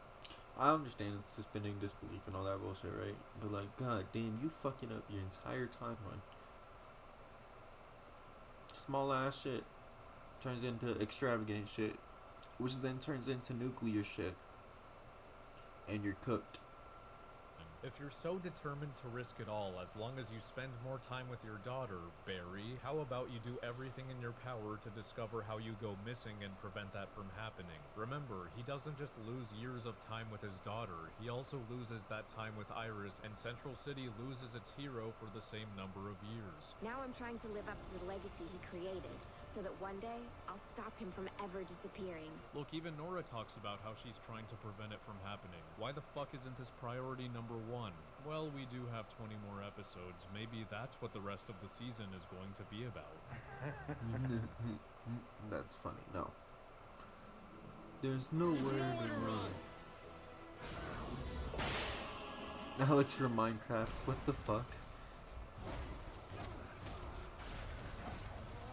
Someone get Electro's fake ass out of here. Hang on, Gridlock was chained up in the last scene of episode 1. Cicada was about to stab him in the chest. Are you telling me he willingly broke off his cuffs just to fight him? He doesn't even remove Gridlock's powers until after he's taken a beating. His goal right now is to kill all metahumans. What do you want? For all of you to die. Cicada is already weakened. It's revealed he's got a lung injury, and that's why his breathing sounds like that. Why would he give someone he's trying to kill the chance to weaken him more and possibly escape, especially by someone who can do this? Idiot much? Yes. Barry never returns? So Damn. what if that article says that you never come back? So what if the other one says that you vanished? I mean, it's said other things before. We made it say other things before. So whatever the future brings, we're gonna deal with it when it gets here. Okay, this mentality is based. I agree they should deal with things as they come, especially after the fixed event theory that Wally just dropped on us. So, they will not require Nora's presence at this time, and will be sending her back to the future promptly. Right? Looks like Nora's gonna need more training after all. The fuck you mean God she needs damn more it, we training? were She's this already so close. Iris. What fucking training is she going to need? You mean you all want her to stick around for several years so that she can be there to help during whatever this is in 2024? Remember, it's currently 2018. That's a whole 6 years from now. And Nora isn't to be born yet for a few more years. Do you have any idea how many fixed events could be affected by Nora's interference in all that time? Even if the fixed event theory turns out to be bullshit, that's what Team Flash currently believes in. And come to think of it, how do they know if Vanishes in Crisis isn't a fixed event itself? It should definitely be one. The Flash disappears for over 25 years. That's pretty fucking major in terms of how it affects the history of Central City, its citizens, and by extension, the rest of the world. Or are they cool with messing with this fixed event and will ignore all sorts of craziness that happens as a result because it's one they don't like? Central City's gonna be a war zone. Oh, don't worry about the city, friend. CCPD's finest star on the case. And you are? Nora, CSI intern. Bitch, you just acknowledged an episode ago that your interference fucked with Barry's work. What the fuck are you doing here? You guys Fucking beat with him Barry's in work. one try, or you were supposed to. Now, because of me, he's on the run, and timeline's all messed up again. Please tell me Barry's gonna tell her to beat it after playing along in front of the captain. Yeah, but forensic science in the future is, like, way advanced, so I can totally handle a robbery scene like not a prob. Gotcha. That's great. What is that? It looks like somebody wanted their pound of flesh. Nora, wait! This stupid fucking mother. He doesn't send her home after this. I know, who could have predicted that the show where nobody learns from their mistakes wouldn't do that? Not only does Brain Fart Allen not realize her getting involved in his CSI work could affect one of these said fixed events, but she has a different set of CSI knowledge. Knowledge from the future, the thing he is trying to avoid as much as he can. Speed Lab sure is archaic, huh? La la la la la. You know what? No future talk, right? Please. What part of we need to make sure her powers are working correctly, or she's gonna need more training, involves her rubbing her nose in Barry's forensic work? Cisco is creative. Cisco is good. Cisco is smarter than your average bear. That's Yogi's. You stole Yogi's affirmation. Yeah, I wonder if the Yogi Bear movie exists in this universe, because that must have been a mindfuck. Auto haven. It's probably a front for Skull's activities. That was actually funny. You got Reverse Flash playing in Yogi Bear. And where the fuck was this consideration for consent when you decided to pose as an intern in front of Barry's co-workers? Nora That's his boss too, not even his To the co-worker. back of a truck, you know, something that can be driven away instead of far away from the hostile, and stops to talk instead of cuffing her with Don't super stop to speed. talk. Don't That's stop how to you talk. know Don't she's stop to talk. Barry's daughter. Flash stays put and does nothing to help his idiot daughter who just impulsively ran into the fight, and continues to just stare as Nora stops using super speed and has this chick distracted for a moment. Once Nora is trapped, he just stops to talk instead of cuffing her immediately. You brought the cuffs, right, dipshit? Didn't know I was a meta. Don't feel bad. It's my new look. No, I am not taking that line of dialogue as an excuse for not bringing the cuffs. Not only should it be second nature for Team Flash to carry the cuffs after all the sudden metas they've dealt with at this point, but the piece of evidence that led them to Vanessa was a block of compressed human. What's this thing? This isn't a pound of flesh. This is a whole human body. This is such a uniquely bizarre way for someone to be killed. The word metahuman should have been the first thing to pop into Barry's head. So Vanessa tosses Nora far away, Flash runs after her and brings her to a stop with tornado arms, which takes less than 20 seconds total to do, so Vanessa is still back there, ready to be cuffed or knocked out before she harms Bruno and transports those stolen weapons. They had to get real creative. Creative my ass. Speedsters need to know about physics, aerodynamics, trajectory formulas. My training is math? Yeah. Her training should be learning common sense, Barry, and while she's taking that class, you should pop a squat in the seat next to her. I don't need this kind of training. I need to learn how to be like you. What do you think it means to be like me? Running so fast you can stop a tsunami. Running that fast means nothing, young Nora, when your father wasn't capable of stopping man with gun on multiple occasions. Where is that in the Flash Museum? How about defeating Sandy Wing by throwing lightning at him? Oh no. Oh no. They're acknowledging one of the times Barry has killed. Whoever oversaw the creation of this museum included the fucking execution of Sandman, which I'm sure pissed off Iris, Cisco, and Barry if he hadn't vanished yet. Because they don't keep kill trying to sweep people, that under the apparently. rug. But if you do this, you will always be a killer. How about defeating a sand demon by throwing lightning at him? Remember that talk about murdering your way out of problems? Yeah, we don't do that. How about defeating a sand demon by throwing lightning Facts. at him? We never have to kill. For people with our abilities, there's just always another way. How about defeating a sand demon No, by facts. throwing lightning at him? Facts. Oh, no. No killing. I can handle way more than No, you think. that's fucked. Watch. I'm fucking dead. Jesus. Not only did Barry She fail to fucked react up to the horribly. lightning, which he saw for a second, I did see, but just for a second. Which is an eternity eternity. for a speedster. but what the fuck did Nora expect would happen? Like, you wanted to show that you can throw lightning, and you chose to do this by pointing it in your father's direction? How about setting up a target in the training room if you want to impress him so badly? Not to mention the fact that even if it missed him, it could still hit other fragile objects in the room, like Or the glass computers. whiteboard. Idiot! Then the show tries to justify Nora's irrational recklessness and infantile behavior by having Joe Barry use reverse psychology on Barry to recount that when he was adopted, he wanted to impress Joe because he was his hero for taking him in when he was alone, a position similar to Nora's. Barry was a fucking 4th grader though. Pipsqueak probably just learned how to make a peanut butter and jelly sandwich. Nora is like in her late 20s to early 30s. You got me fucked up if you're gonna call this an equivalence. Thank you. It is fucking weird though. I want what's mine, Vanessa. Screams abandonment. What the fuck? Last time we saw Bruno, he was locked in the back of the truck. How the Vanessa fuck had did you the get upper out? hand. It's now in a new location, meaning she drove it somewhere else. And Bruno just teleported off screen? Or did Vanessa just let him go? The guy who's actively trying to kill her? That was your way of giving them a rematch featuring Bruno's henchmen this time? Yeah, that's definitely a case of me just not knowing what to do with the script. So, Flash and Nora have learned their lesson from last time, right? That lesson being to instantly cuff Vanessa with super speed instead of stopping, now that they have confirmation she's a meta, and given how dangerous her powers are, and given how she attacked them last time, right? No. Right? It's the Flash. Right? You two. Shut!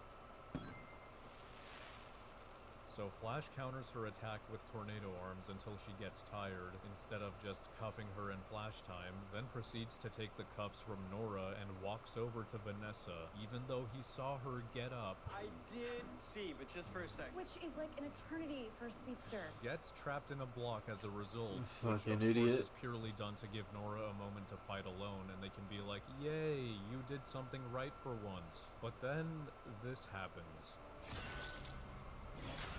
That's hot.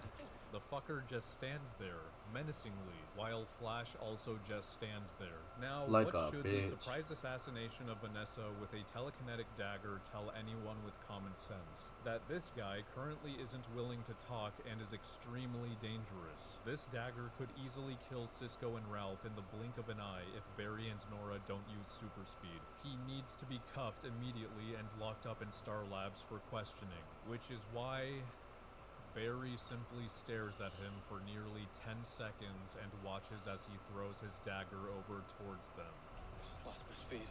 I got nothing.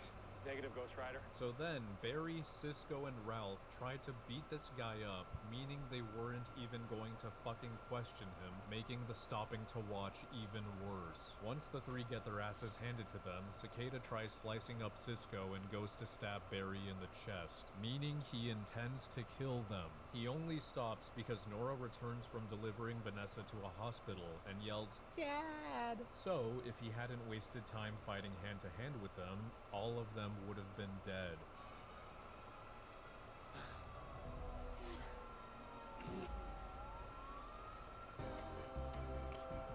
Orland Dwyer's ugly. Oh yeah, I'm adding the should have been killed counter back, specifically for people that should have been killed by Cicada.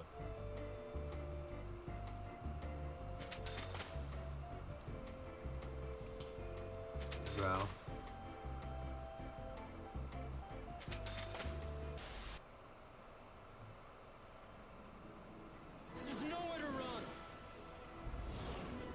there's somewhere to jump, Thor. The edgelord No drinks one the knows battle. where he came from, how he got his powers, who he is.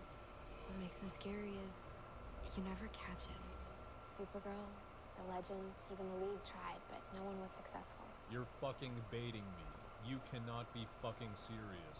Is this a fucking prank? The normal guy with a knife that needs to be tossed into the ground to negate meta powers? The normal guy who's completely done for if Flash or Kid Flash or Jesse Quick or Jay Garrick or Supergirl or Superman go into Flash time and knock him out or cuff him before he does that? The Or normal super guy who's speeds. completely done for if a sniper surprise shoots him in the head like Green Arrow? Green Arrow? Yeah, he tried to once, but No one was Don't able you to ever stop disrespect man my with fucking knife? goat like that. The man who became something no one was else. successful. The man who became someone else. Saint. And if any of these meta-humans Nora listed survived these fights with Cicada where he dampens their powers, that also means he didn't simply throw his dagger into their chests or heads to kill them, making him just as stupid as the speedsters. So Team Flash hires Sherlock Wells to find Cicada's real name and location. Now, spoiler alert, this turns out to be the wrong guy, but I want you to see what Barry does immediately upon seeing who he believes to be Cicada. He doesn't stop to talk, he doesn't stop to watch, he gives him an instant knockout. That's a surprise tool that can help us later. Barry isn't fully convinced they got the right guy because there were no signs of his dagger or mask, and then Nora, who calls herself a CSI, One CSI to another. proceeds to appeal to authority and to evidence that doesn't even follow Cicada's MO. Sherlock is the best detective in the multiverse. His profile led us to David Hirsch, and we found evidence that David Hirsch is a mass murderer. Forensics examined Hirsch's hideout and they found evidence linking him to several anti-government bombings. Cicada has been targeting other metahumans and killing them via stabbing. They have nothing to do with the government nor are victims of bombings. But yes, go ahead and chant victory and gaslight your dad just because a Wells told you another Facts. Wells is great at his job. And then when Barry tells her their boot print sizes don't even match and David isn't even a meta because he has no dark matter readings, Nora comes up with a brilliant idea. You know what we should do? We should throw him in the pipeline for safekeeping until he talks. I'm gonna go get him. I repeat, This she stupid is being bitch. told that the little evidence they have is not lining up with what they know about Cicada, and instead of providing any kind of counterpoint, she decides to basically coerce David into admitting he's the one they're looking for. And then when Barry rightfully That's a tells her fucking they crime. shouldn't do Good that, job. the 30-year-old runs off like a pouty kindergartner. We're not gonna kidnap a suspect in police custody. If you don't see what's wrong with that, you can sit this one out. Facts. When go ahead and scream and cry and hit the wall. God I damn. fucking hate this character. This shit's gotta be hereditary because these three in the West Allen family triangle are uncontestedly the dumbest characters in this show. Then Iris justifies Nora's behavior with, she just wanted to meet her dad, but now she's learning how her actions are severely changing the timeline. So she... The fuck you mean she's just now learning? She's had 10 fucking years plus, or whenever the fuck the bitch done got her speed to learn. Plus traveling back and forth from the past to the future and her present. You expect me to believe she's just now learning? Are you a fucking dimwit? feels very guilty and wants to immediately fix her mistake. Making your CSI knowledgeable character stupid isn't how you write an arc like this. I guess the show is telling us that if Barry told Nora the evidence is severely lacking, but whatever, David is definitely Cicada, she would happily return to the future and feel absolved of all guilt. So now that Barry and Iris have acknowledged the problem again, which is that Nora time traveling to the past is fucking with the timeline, something Barry was firmly against just a few episodes ago. Even if it saves the city and everyone in it? It's not saving them, okay? The second you alter the timeline, everything changes, especially the people you love. And Nora is feeling great remorse for it. Are they going to tell her she can't get involved anymore and keep her in the pipeline or something until they said Cicada is fuck her. caught? Nope. Let her do whatever she wants though. So. You just gotta have a little more patience. Think before you act. Fix the problem the right way. He encourages her to continue getting involved because for some reason the That's guy the last with the thing they need. instant win ability still thinks he can't take on non-speedsters alone. Detective Joseph West, a metahuman called Vibe. Call him here, now. So Cicada is currently after Vibe and has Joe hostage because he saw both of them in a newspaper. Again, I don't understand why he didn't insta-kill him and everyone else here when he But he knows just they're thinks all that he knows him? metahumans, but I digress. Cecile presses the panic button, but instead of That's letting crazy. Flash get to Joe's house first, you know, because he's the only one who has flash time and can let everyone know what's going on without compromising anybody, nobody communicates with each other, and Cisco goes alone for no reason. I'm actually not sure how Cisco got here first, when he actually has to take time to put on his costume, unlike Barry, who should be going at his top speed since this concerns Joe's and Cecile's and their babies' lives. Probably worth mentioning that Barry was notified almost as soon as the alarm went off.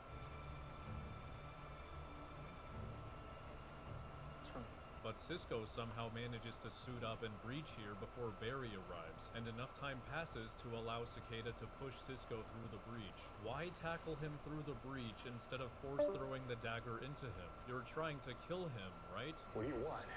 For all of you to die. And I'm sorry, Damn. why would Cisco make himself the first line of defense instead of Barry You're when good, he dog. Don't currently sweat it. cannot breach or fight with his hands? Cisco? Cisco, what? You want me to breach him here? Yeah. Hello? I just got Benny Hanna. Appreciate Hurts you, a little homie. bit. Also, I'm sorry again, the same breach that took him from Star Labs to Joe's house decided to change its entry point to a random forest? Why? My breach fritzed out and spat us out in the forest somewhere. Can you breach out?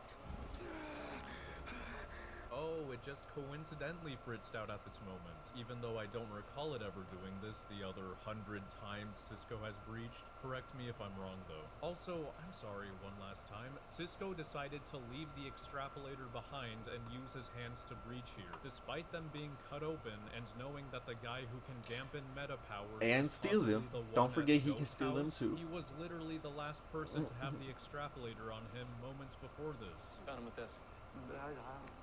Oh, of course you did. I know. The writers wanted to isolate Cisco for his arc, so this stupidly contrived bullshit is the best they could come up with. And then the rotten cherry they decided to add on top of it is having Cicada not throw his dagger hard enough to go through Cisco's chest like he did with Block. How the fuck does that work?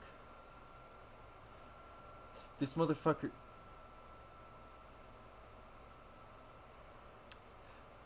From what I understood, when I watched the fucking season, years and years ago, I think it was like 2018, 2017, somewhere around there, was the motherfucker that had the dagger, had like dark matter shrapnel pieces and shit, like stuck in his chest or whatever, and then that was like redistributing the dark matter and shit through his bloodstream. If that's the fucking case, there should be no reason for this motherfucker to have to use a shit ton of velocity to throw the fucking dagger. He was standing right there in this scene, as well as like literally maybe 5-6 feet away in the other scene. The last time he threw the dagger, he barely threw that shit. Like, he barely tossed that hoe. So I don't... Yeah, it is what it is. What's up, Andrew? We watching Madvocate's Flash video. It's a season 5 one. Anyway, Sherlock pinpoints So. the forest they breached to.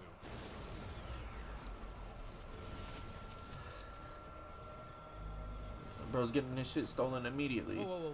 He's about to get his shit Cicada rocked by his doesn't even one have to toss singular his op. dagger into the And his ground op to ain't even a remove meta metahuman. powers. It can I mean, just he happen might on a be. whim while he's holding But it doesn't seem like that's it. not how they've shown how it works. It even takes a couple seconds for meta powers to be removed. We have seen the process with a visual stream. Thank you. Yeah, exactly. Normally it shows the shit when it does it. See? Well, you can't tell me that. Suddenly tell us, actually, it doesn't need to do any of that. I mean, I guess the dagger has to remove meta powers at light speed without being grounded, because if the process were to remain consistent, Barry could just neutralize Cicada before it even leaves his hand or touches the ground. Imagine getting dropped again and again and again Why and the again. fuck are you punching him instead of stabbing him right away, you numbskull? He made his point. He knows how to fight better than Barry. He already proved this in the previous episode. But Cicada knows that Team Flash has at least one other speedster. He saw her in episode 2. All these years, the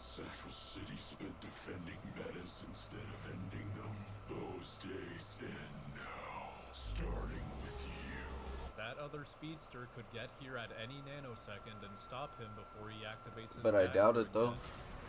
Oh. Yeah.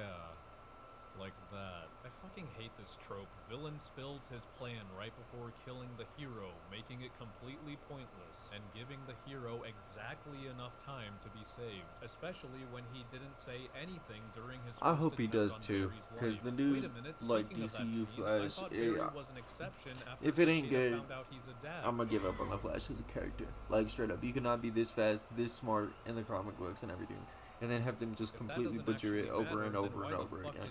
Like the whole, He just made it clear. the whole goddamn baby in the microwave shit, dude. When he was apparently catching the baby at light speed, when in the previous iteration, during the whole was it Justice League? Yeah, Justice League. They were saying they cannot forcefully move them at super speed. Like, I don't know. They could do the relocation shit with using an object, but you cannot tell me a fucking microwave was gonna stop the fucking what was it, goddamn inertia? Yeah, the inertia, the fucking effects of gravity, everything. When you're going that fast, doing the jumps and everything, slamming a baby inside a microwave, that baby's cooked, straight up. And you expect me to believe everything was saved? You ever watch Power Rangers? Back like 2004, 2005. So like I was 5 years old last time I saw it. Yeah, I don't remember nothing about it. I'm gonna be completely real with you. Besides the characters, there's no way the characters. Nah, facts. Especially considering all the shit that he did with like the holding people against their will, you know, the whole thing with him and his relation to certain people that are not of the iOS 18 and up variety. Yeah, definitely a weird individual. That might be another rabbit hole I'll go down, because earlier in the stream I went down the whole Jeffrey Epstein rabbit hole. The homie sent it to me, so you know, I might go down that, and we'll see. But yeah, no, that was, I don't understand why they casted him. Here again that he wants to kill metas no matter who they are. Did the writers forget they initially had him empathize with fathers? Maybe. So Nora manages to throw lightning at him, not sure how she knew how far away she needed to be so that the dagger won't negate her powers, but I guess she's slightly further away than Barry was when he ran here. Her plan is to give Cisco the Star Labs fusion cell, which earlier in this episode is stated to have the capacity to vaporize a person when it explodes, so... oh god. Oh no, don't tell me they're gonna... Use this. They're gonna throw it at him? Hey, Michael Myers! Dampen this! You fucking idiot. Why would you tell him what you were gonna do? Okay, there's several layers of... You fucking imbecile. Oh my god.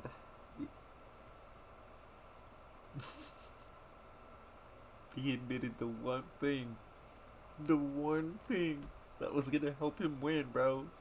How fucking retarded are you? Oh, bro, he lost his reboot card.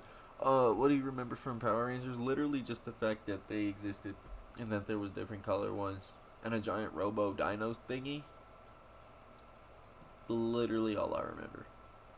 To what happens here, I gotta go beat by beat. So everyone is convinced Cisco died here. All that's left after the explosion is his torn vibe costume. Flash is exhausted and without super speed. Cicada starts walking over to him, but feels pain coming from his bleeding stomach. I know about all that. To just fly away? I don't know any of the lore besides that, I'm gonna be completely real. Flash is right there. Just force throw your dagger into him, you fucking dumbass. It takes 2 seconds to do that. And if he had a modicum of common sense and an extra I might do a video on the toss whole his Rogue dagger Run next to thingy Nora, with the remove her whole powers, and Andor then kill her breakdowns. too, We'll see. considering she's as dumb as her father and will likely stop to watch him toss it. Cisco then emerges from a breach. It turns out he opened a breach during the explosion, but that doesn't explain how he managed to leave his outfit behind and how the explosion simply didn't go through the breach and vaporize him anyway. Whatever, I guess Cisco has super speed. He then says, Your daughter. She remembered there's more than one way to Open a breach. Cisco, the guy who reminded Iris that they have a device for breaching because it was too painful to use his hands, kinda forgot to bring the extrapolator with him. And I'm sorry, I did not see an extrapolator when Nora threw him the fusion cell. I slowed down the footage and there's nothing, so I guess it teleported into his hand. But we aren't even shown Nora grabbing it at Star Labs. That's like the bare minimum setup they could have done to hint at this being a possibility. Figured Takeda wouldn't give up until Vibe was dead, so we gave him what he wanted. So this means all of this went according to plan. What? It all went according to plan, despite Nora never telling Cisco to fake his death using the extrapolator. Nor did she tell anyone else that it was gonna happen. Nora could not have predicted Cicada wouldn't kill Flash right after and fly away. Something Team Flash had no idea he could do. It went according to plan, despite that Nora could not have guaranteed Cicada would return the fusion cell to Cisco instead of dodging it. It went according to plan, despite that Nora could not have guaranteed the fusion cell wouldn't explode upon being hit with a blade. And the only reason Cicada isn't killed by the explosion is because he was able to hit the cell back at Cisco, which gave him the chance to create an energy shield around him using his dagger. Is that an anime thing? Flash has no idea he can do. Meaning Nora's plan relies on so many things out of her control and out of her knowledge that to her, it should have killed Cicada. And Cisco was on board and Barry praises her for it. Thanks, fangirl. You saved my life. Remember that talk about murdering your way out of problems? Yeah, we don't do that. I did good. You did great. We never have to kill. For people with our abilities, there's just always another way. Why didn't Cisco return to Star Labs But instead yeah, of the forest? when this next segment hits, that should be around like 38 minutes. I'm gonna do a little intermission and smoke break, so before I do that, I will and nobody knows I'll do Cicada that. has the power of Just flight. drop a So link in the chat. Cisco's mind, Cicada should still be here. He could have made all of this pointless and gotten himself killed for real by returning here. Good job.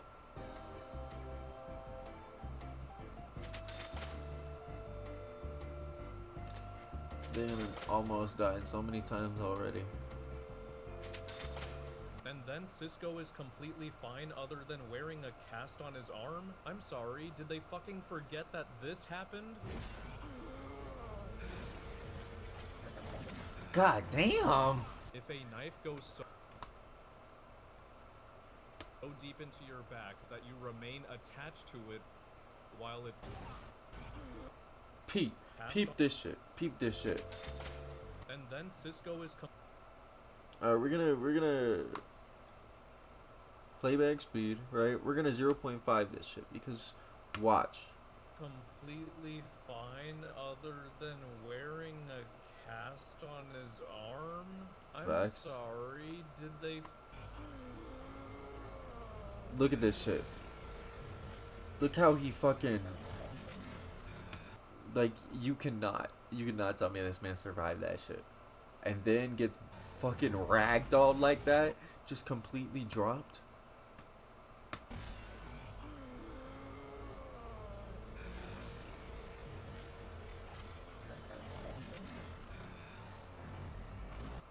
Like... Come on, bro. He got dropped, dude.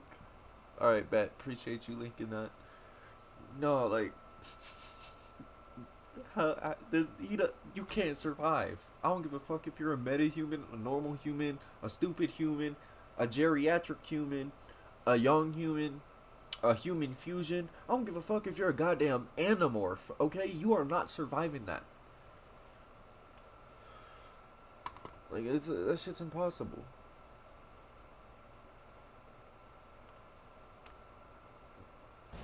If a knife goes so deep into your back that you remain attached to it while it's forcefully pulled away from you, you aren't going to fucking walk this off. You should be sleeping on a hospital bed right now and taking months to recover. Whatever, I guess he has super healing too.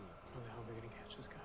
With our powers, we know that at least. The brilliant scientists haven't figured out that all Barry needs to do is knock out or cuff Cicada before he activates his dagger. Because yes, he may not need to ground it, but he still has to consciously trigger it. It isn't trying to sap powers 24/7. Otherwise, it would have instantly taken Team Flash's powers when it stabbed Block right next to them. And it would have instantly sapped anyone Cicada fistfights before the first punch is even thrown. And he won't be able to activate it if you approach him in flash time while he's caught off guard, like whenever he's at work or visiting his niece. Team Flash should realize this. We got a repeat of the problem with making someone like the Thinker your overarching big bad villain. Variations in the timeline shifted the elements, complicates the equation now. You could be the new element that saves us. You could be the reason we catch Cicada. And there we have it. The last excuse to keep this fucking whiny preschooler coked out on sugar around. Alright, Mr. Allen, let her stay to catch Cicada, but she better not interfere with your CSI work or family matters. She stays in Family Star Labs Matters. until your next lead on Cicada Dad, comes up. I just got a freaking flashback of the goddamn the wife in that show. And then maybe after we could help you move into the loft. Why the fuck are you gonna move into the loft in a future timeline that you ain't even supposed to be a part of? Yeah, why is this? Hey, what is that, Nora? Yeah, it's this really great app called Spin Zone. The push notifications let you know the second anything happens in the city. Oh, yeah, Spencer Young, I know her. I think she's cute. Yeah, I mean, she may be cute, but she's never fact-checked a thing a day in her life. She's doing something right. She has 3 times as many followers on her app as you do on your blog, so... Wow. I'm gonna get something to eat. Can you stop being an insufferable Facts. For 5 minutes? Why are you here? Stop bringing her everywhere for fuck's sake. It's a fucking softball game. Nothing to do with Cicada. So this is the episode with Screenslaver. I'm not even kidding, that's literally who she is. Hey, Incredibles 2 came out the same year this season did. What a coinky-dink. So she stages a bomb disposal by hypnotizing a policeman into tossing a backpack with a bomb at this CCPD charity game, and hypnotizing Nora to yeet it into the air where it can't explode near anyone. She's creating threats just to have XS save the day to make her the popular new speedster. This is the Incredibles episode, guys. I hate that. Notification from Spin Zone. There we go. Already? That was fast. Iris, if Cicada sees that post... He may pick Nora as his next target. Why? Why the fuck would he give a fuck? Knows about the new female speedster. She should already be a target. He fucking saw her with Team Flash twice. He knows she's and got Flash's interrupted daughter, by for him fuck's sake. twice. You think an article about her is the giveaway that she's a meta? What a joke. Metas are clickbait right now? Yes, which is why I wanted to talk to you, actually. So, I recently found a source who thinks that metas are being targeted. Look, the point is, writing articles about excess could make her a target. Oh my god, I thought they were going to bring this up in that one scene alone. Iris is actually making this a big deal. Cicada already knows about XS, and Team Flash knows this. You idiot! It wasn't that hard. Let's just get inside and put the fire out. Enjoy this news. Flash? Once we're inside... Hang on, if the way she hypnotizes people is by displaying text on a screen... Why the telling fuck a isn't specific everybody person what to do, hypnotized? then how the fuck did she hypnotize Nora? She didn't even know the hero name she goes by until Iris tells her what it is after that scene. But these metas, including speedsters like the Flash and XS, they're all in danger. XS, that new lady speedster has a code name. So that can only mean she somehow knows XS is Nora West Allen? I mean, she has to, right? Because I haven't even mentioned that Screenslaver somehow knew to send a hypnosis message to Nora's phone at the softball game to make her stop the bomb. So, how the fuck did she find out XS's identity? It is of no concern. And not only that, Screenslaver's plan relied on Nora looking at her phone just in time to be able to intercept the cop. The cop who was already hypnotized long before this since he had to steal the bomb from CCPD and would not be able to stop if Nora wasn't looking at her phone. Meaning if none of these coincidences happened, that Nora man would have saved fucking these died. people, which is what Screenslaver wants. This fucking plot is held together with chewing gum and cotton candy. Where are you going? He just ran away and left.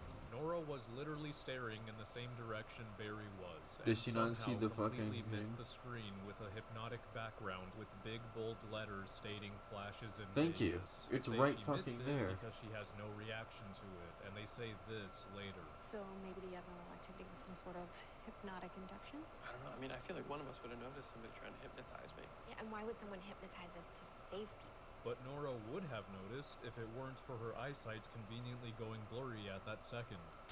So here's the meta watch. Press that button, Spencer's meta. It'll be. One of us would go with you, but she knows both me and your dad, so... Oh no. Oh no. Well, I knew it was gonna happen sooner or later. Barry and Iris's plan right now is to have Nora get close to Spencer, since they can't show themselves. First of all, Nora is the worst fucking person you could have chosen to do this. The Not most only is she an irresponsible impulsive klutz person. who is pro-Spencer, but Like, she does not it's- hide her face as XS. This mask isn't doing shit. Kind of defeats the whole anonymous superhero thing. And the person No, you are facts. about to have her walk up to is obsessed with XS. Spencer Young wants to get famous by making you famous. She admitted it when we talked. And took this picture of her earlier today. So scratch Nora right off the list. And if Barry and Iris don't have anyone else, which they do, they have the rest of Team Flash, I still don't understand why they can't do it themselves. It's not like Spencer is going to immediately run away as soon as she sees either of them. Iris literally had a Hold on, conversation give me with one her second. earlier with... I'll be right back. Oh shit, motherfucker.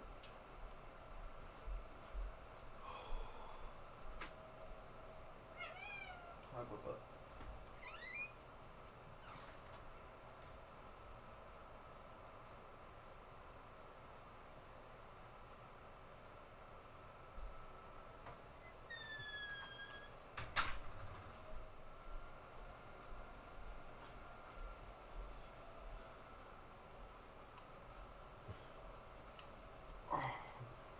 Okay. No issue. And if that still ain't good enough for this mission where they need to conceal themselves and use a different person, oh, you know what's coming.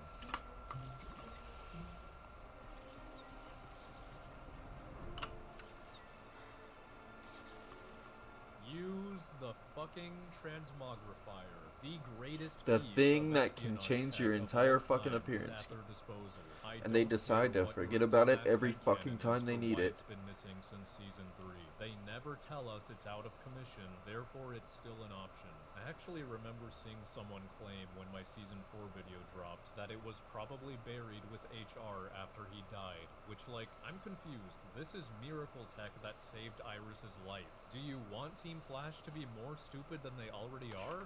I'd prefer Anyway, not let's that, see how but well you know, Nora does to on each her their own. Oh. Hi. Hi. Sorry, Spencer. That's okay. Do I know you? Easiest fucking W to L in history. She's at the stadium. She She's here. exposed that she knew her name already. Oh wow, Barry remembered he has free will. Immediately cuffed, no talking, no watching, arrested as soon as he found her, just like he did with David Hirsch, just like he did with Gridlock on the plane. Can we expect him to be this efficient going forward? No. No. Not a fucking chance in hell. There's nowhere to run. Alright.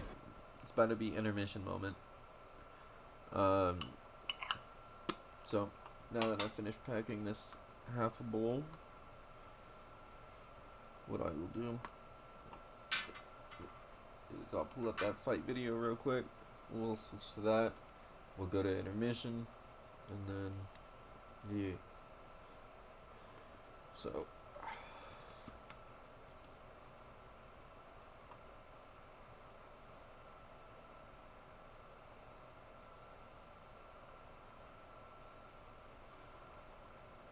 second.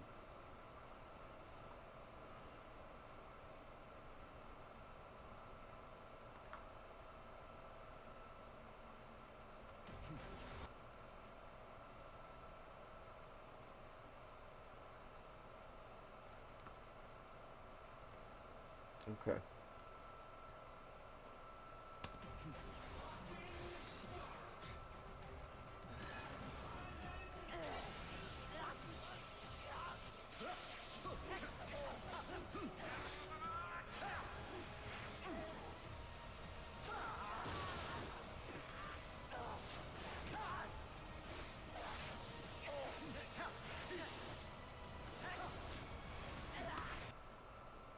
This looks like a mash of like Power Rangers, The Flash, Superman punches, and Tekken style brawling.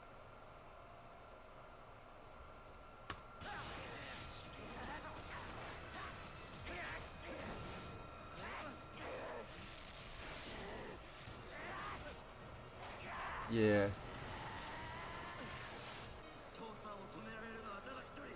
And who's that? It's like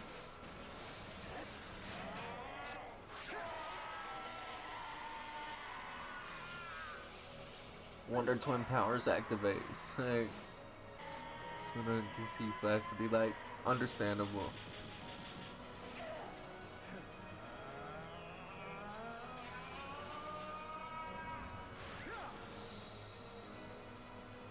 Oh nah.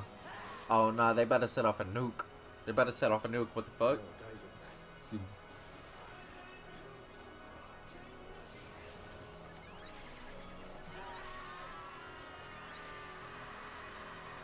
That's crazy.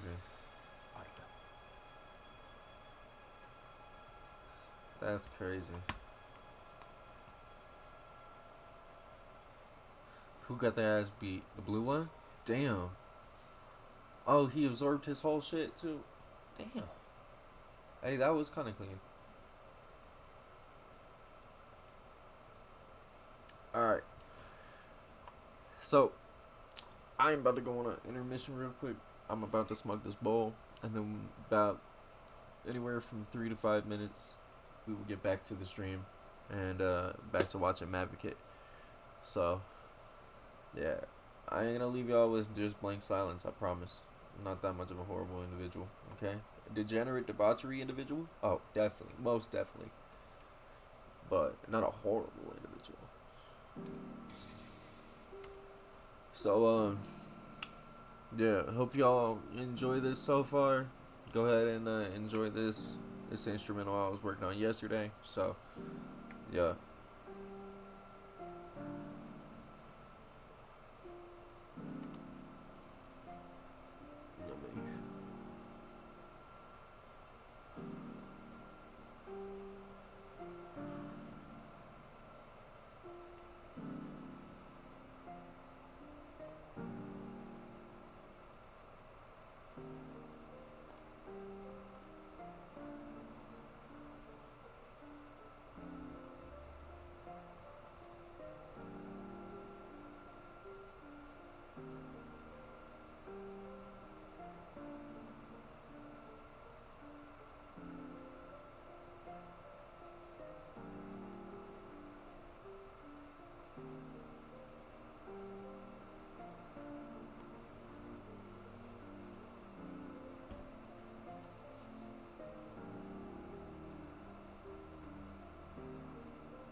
how's everyone doing? You still doing alright? We still chugging along in this shit? Going on damn near 2 hours. Or I guess we are just past 2 hours. Damn, that's insane. Alright. We're gonna go ahead and pause this. Now that it's on that middle segment. Okay. Yeah, let's get to watching this again. There we go. Cool. Good shit, good shit. I need to make sure that it shows, and we're good. Then we'll show my camera. Alright, so we got the me cam, the dog cam, and yeah.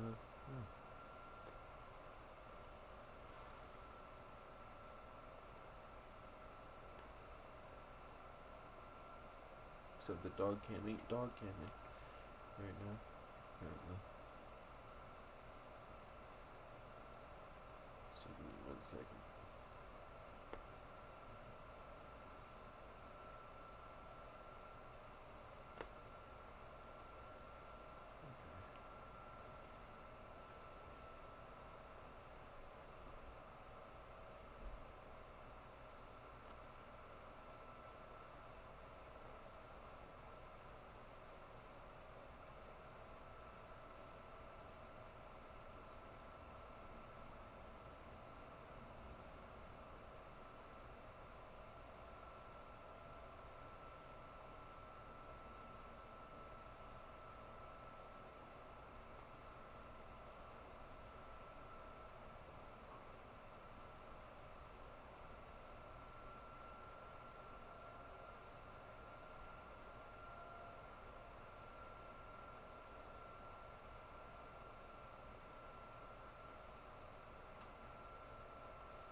Okay. There we go. Cameras are fixed. I'm gonna go ahead and move that back.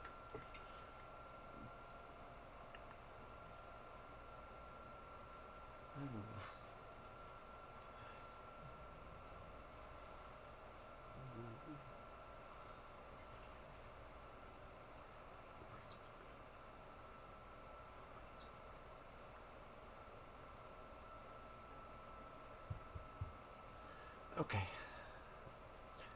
Sorry, she needed attention. I had to give her attention. It was very important. Are you guys ready for another round of let's have nonsensical bullshit happen so this drama between Nora and her parents can continue to never end? Not really, but okay. So Nora's been crashing at Joe's house Sweet. for 2 weeks since the previous episode because she finally revealed that Iris put a power dampening chip in her as a baby, which she just found out about 6 months ago. And Barry supports Iris's future decision. So Facts. back to the present, Team Flash gets a Understandable. notification about an art gallery robbery. Hey. He's not carrying anything. Because he handed it off to someone else. Nora? I got him. I can stop someone on a motorcycle. And how the fuck do you know about this someone else and where they are? Not only was How'd you Nora even not get that using information? You Iris's weren't even in the computer at area. Star Labs, but she wasn't even nearby to Thank witness you. the handoff. Like, what the Otherwise, fuck? she would have stopped him as soon as it happened. But she states this as she's speeding through the city with no motorcycle in sight. So the setup for what's about to happen already has a gaping hole. Wow. Wow. She straight up didn't give a shit that the motorcycle was sliding towards people. She She clearly just saw stood this there. happening before She Barry just steps in. for at least 3 seconds. For at least 3 seconds, she stood there and watched as that shit clean drifted and almost knocked their whole shins out. Like, she almost knocked the motherfuckers down like bowling balls. Or bowling pins. My bad. But still, like, point stands, bro. She almost shattered their shit like a backboard in a basketball game. It's insane. I did see, but just for a second. Which is like an eternity for a speedster. It doesn't help that in episode 3, she is shown to be able to think of solutions in flash time. Take a moment to think before you act. Fix the problem the right way. Oh yeah, that episode was all about teaching her to use her brain and to not be so reckless if she doesn't want to mess up. And I what guess happened? we're addressing all that because we need more time-consuming forced drama. This is why we train Nora every single day. Not when you feel like it, not because you're lazy, but you always have someone in your ear when you're... And even if we ignore the fact that she just stared and did nothing, what did she expect was going to happen after removing the driver from a moving vehicle? She's That about it to would just auto stop. dead in its tracks? Why wouldn't her immediate follow-up to cuffing the guy be to move the bike over so it's not rolling in the middle of the street? Then there would be no conflict and no drama. Shut up! What happened? He did this. What the fuck is even that? At the very least, Barry could have Yo, tried pulling off yo, the mask with Kazi, is super that speed you? to see who the threat is. I'll let this one slide though, because what happens next is so much worse. This cornball goes into a vent in a building that proceeds to collapse Defender style. Thing destroyed my life's work. Well, it's a good thing that thing is somewhere in the rubble. You know, cause the vent isn't a portal or something. Barry can just search the debris with super speed or patrol the perimeter until that thing eventually climbs out of it. Ah, there he is, just as expected. Now all Barry has to do is wrap those good old power dampening cuffs around his wrist. They had to get real creative. Did you find any more of those weird lines? No, and if there's more, they're buried underneath tons of rubble, just like our meadow. Unless he was able to stretch out of that one too, which I'm sure he was. Oh, Barry is just now realizing that the stretchy meadow that was able to stretch through a thin-ass vent with no consequence could have escaped from the rubble. Or he did before and decided not to stick around to arrest him. You damn idiot. That was perfect timing because I was about to say the same fucking thing. There's no way you thought that this crusty motherfucker with a clown face and the most driest dreads I've ever seen in my life. There's no way you thought he was not gonna survive that, right? Like, rubble in nature, by nature, has gaps in it because of whatever hits it, right? Whether it's an explosion, a boulder, a fucking demolition bullshit, like one of the machines, right? It's always not gonna be perfectly even. It's not gonna be perfectly square. Everything's not gonna just match together like a fucking Lego brick. Why didn't you think if he could squeeze through the vent, he would not be able to squeeze through the rubble? Live with that, Barry Allen. Hey babe, I just spoke with Mrs. Merkel. I think I know what Peter wants. The jewelry, the building, they all meant something personal to the victim. He wants to deliver the most painfully emotional blow possible, just like his family did to him. Is that really why Who Peter fucking is who, here I at guess? Barry's? He saw a random ass couple at his mom's gala and decided, yeah, I'm gonna follow one of them home and kill them. Seems a bit off from his MO, considering the other two instances were stealing and destroying extremely expensive objects belonging to the rich. Here he wants to kill a nobody. He doesn't even know this Randy is the Flash. And now I must ask, Peter, if your goal is to cause as much emotional pain as possible, then why tie up the CEO in the building you were about to collapse? That will literally kill him, and if you don't actually care about keeping him alive so he can suffer, why reveal yourself at all? Just detonate the bombs. This fucking idiot set up bombs at the base of the building, went all the way up to the CEO's office, giving a passerby the time to report this, Somebody called in a bomb threat at Seaver Architects. and proceeded to make himself known and tie up the CEO, who would have died from the collapse This is all just contrived I guess as the fuck. clown mask is fitting since he's got the IQ of one. Facts. Also, how did Barry not hear Peter twist himself out of the chimney and walk But up to we've him? heard it He sounds audibly like a Chuck E. bone Cheese snap. ticket muncher anytime he moves Chuck E. even Cheese slightly. ticket muncher.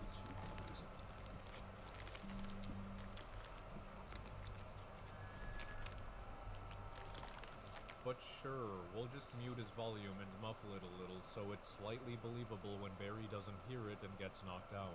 The jewelry, the building, they all meant something.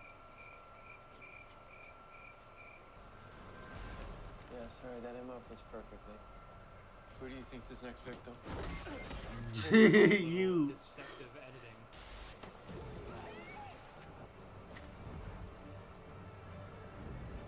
Oh my god. Okay, we only get this hilarious moment because Sherlock broke the extrapolator off screen, Nora and Cecile are out and about, Nora left her phone at home, Iris doesn't call Joe or Cecile despite knowing that Nora is staying at their house. She's probably just helping with Jenna so Joe and Cecile can sleep in. And nobody pushes the panic button, which would immediately alert Nora that someone's in trouble since she's with Cecile. It's then revealed that while Ralph and Iris were on their way, Caitlin has continued calling Nora. Call Joe or Cecile or push the panic button, you fucking idiots. Thank Cisco you. has nothing to do. You should be calling them as well. Coincidences and straight up inaction from Team Flash to get this moment to have Nora admire Iris. Holy crap!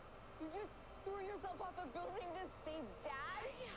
It's beyond Shui. Which I am sure will just get regressed in the next couple episodes. Anyway, when Iris unlocks the cuffs, Barry just kind of flies? He's in mid-air. He has nothing heavy enough to propel himself towards the building. How the fuck did he do that? What's worse is that he does have a move that would stop himself and Iris from smacking the ground. Remember the tornado arms from season 2? Yep. They just don't have him use it and made him defy gravity and air density. Also, one key fucking thing. He can phase. He didn't even bring that up. He can phase. He can literally vibrate his entire body and go whoop. What the fuck, bro? He knew someone else's satellite. Maybe we can. When DeVoe took over Sally, he also launched 4 of his own satellites to bring about the Enlightenment, but now that he's gone,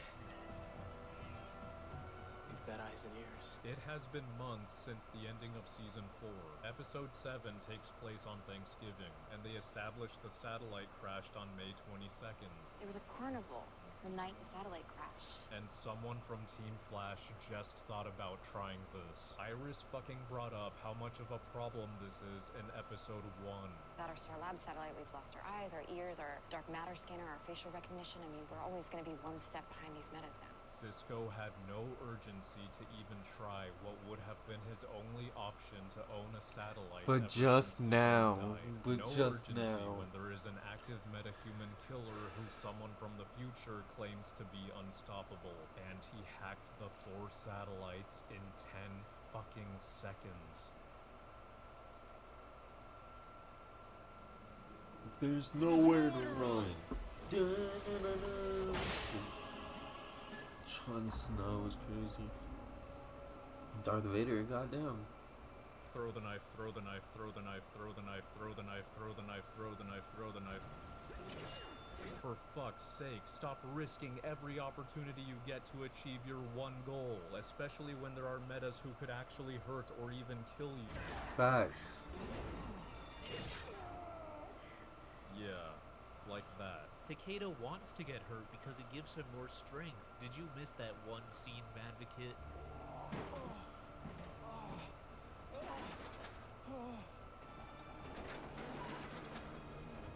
He doesn't need additional strength. He can insta-kill anyone by Thank force you. throwing the dagger. They won't even let the most overpowered motherfucker on the planet stop him.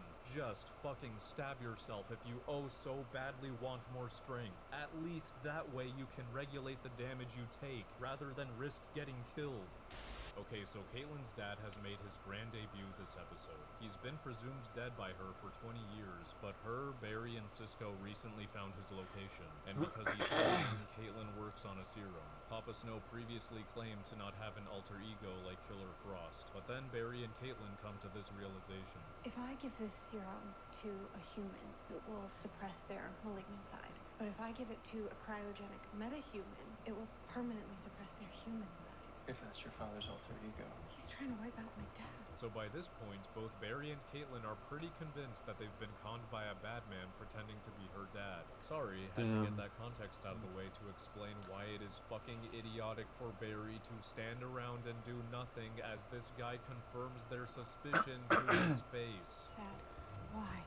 I guess as you're all here, you have such Oh, I smart think you want to friends. do that. Yeah, you did get real creative.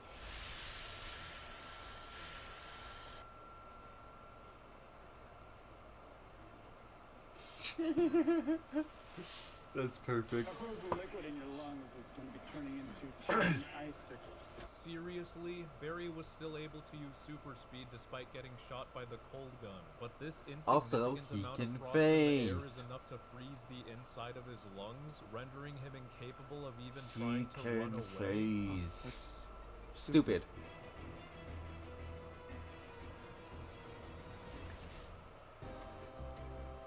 Is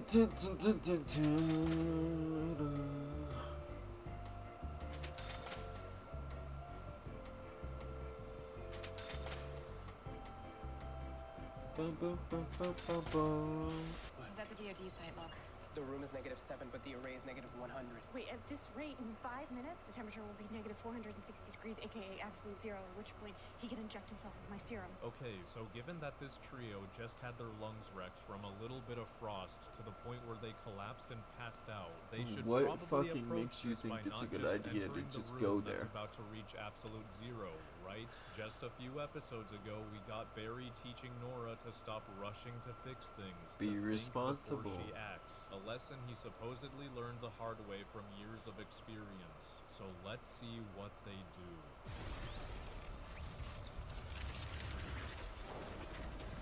Wow.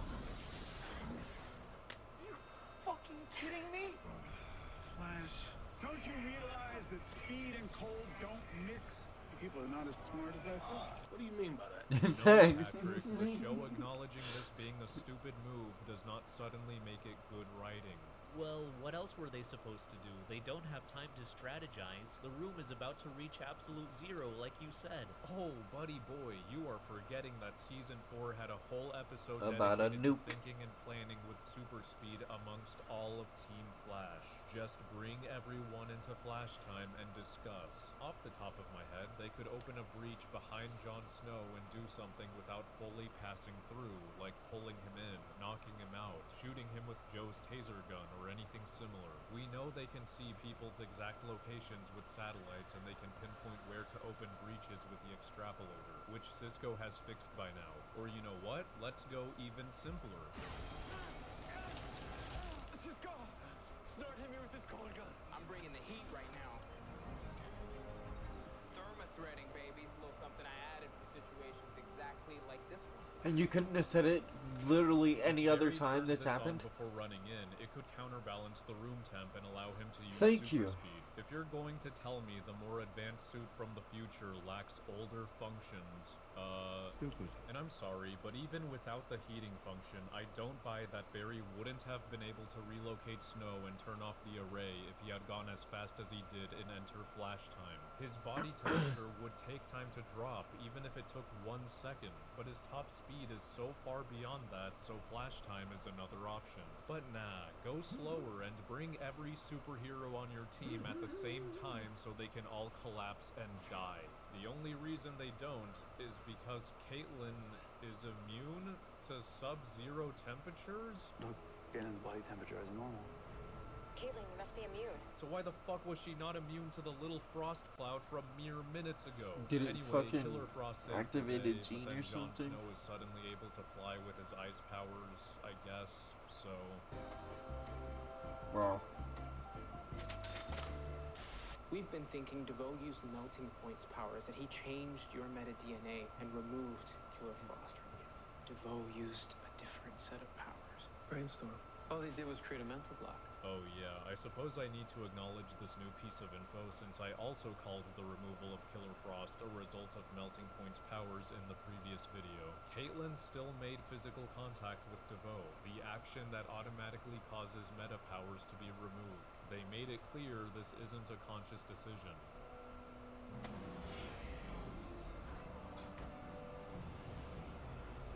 Or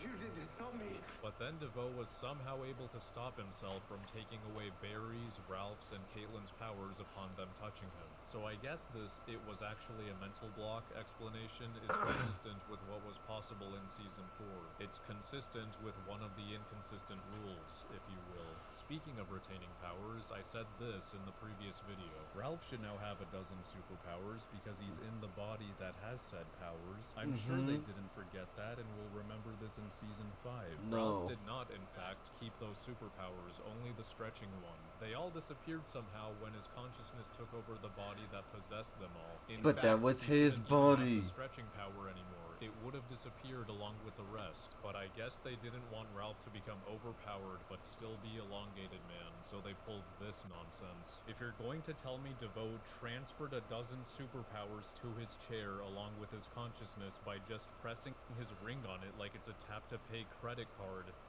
alright, you're overdosing on suspension of disbelief, I guess. But then why wouldn't he also transfer the stretching power and kill Elongated Man forever as a final fuck you to Team Flash? Oh yeah, Cicada tells his niece's nurse to not patch him up because the wounds are making him stronger. Meaning he still hasn't realized that no metahuman has been able to stop him from insta-killing with his dagger. He thinks he needs bigger biceps to kill metas and would rather bleed out for it like a fucking idiot. Good job. There's nowhere to run. Weather bitch. I knew he was gonna do the same thing. I knew it. I called her the same thing as a kid because her name is Weather Witch and she pissed me off with how contrived her shit was. Yeah, I know. I've got to grab the core. So, if you know that, then why are you talking about it instead of going into flash time and doing it before another bolt of lightning comes down? Barry already witnessed 2 strikes on the plant, and he decides to keep waiting instead. Just listen to Iris. Grab the workers from inside. Why are you staring at her leaving? Go into flash time and grab the fucking core. It's important that it doesn't explode, hit, do anything crazy. He only turns around because he heard another bolt coming down, so who knows how much longer he would have just stood around staring. Watch him try to catch it. Even if we ignore that flash time speed is faster than lightning, he outran lightning in Season 4 and as early as Season 1.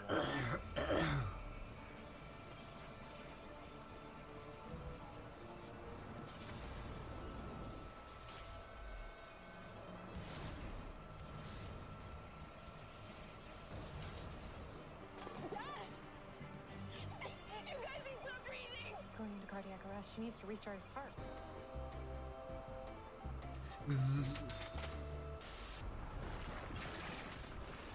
What the fuck? Don't mind me, I'm just here to pick up my dad. Did she say dad? Knock her out, knock her out, knock her out, knock her out, knock her out, knock her out. Why the fuck did you take Martin, the guy who was locked in a cell wearing power dampening cuffs, instead of the active threat who just blasted through the roof? I mean, if they're going to remind us that Barry can do this with one non-speedster, he's going to do it with all the non-speedsters in the same scene, right? Bring me my father! That's not gonna happen. Shut. Bring her to the fucking Bring my cell. dad to Porta Plaza in 1 hour, or Central City is gonna get wrecked.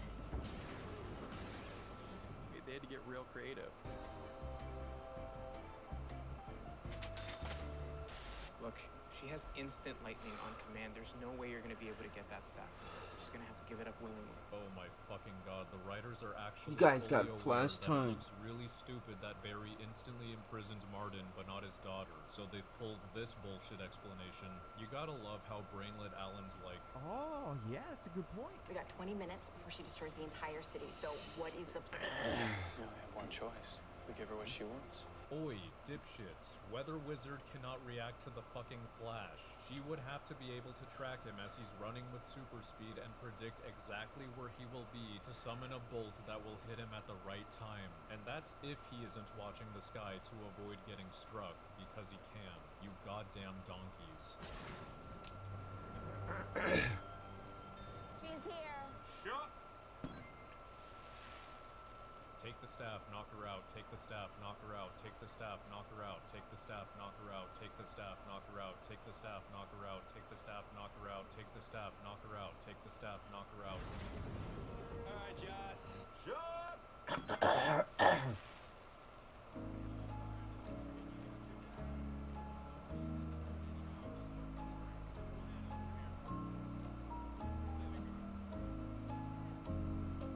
Watch her kill him.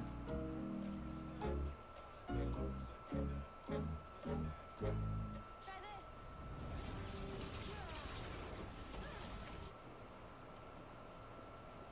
Next time, don't stand there like an idiot. God damn. Wait, what was the fucking plan here? I thought they used a decoy of Martin to trick her into giving them the staff, but clearly they didn't, because not only does Martin not ask for it and walks away, Would you just, how about you just power that thing off for a second, let your dad try. but how is a fucking hologram supposed to grab it? Team Flash, team that has genius scientists. You know what piece of tech could have created a No decoy shit. capable of physical contact?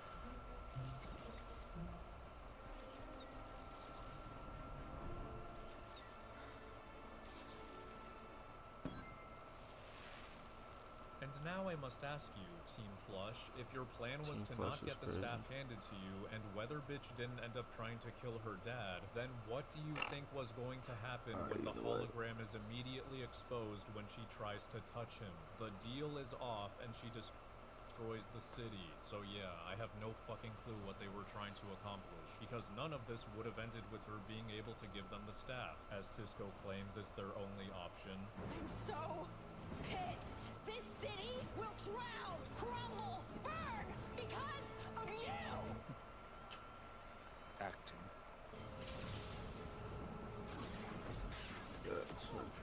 What?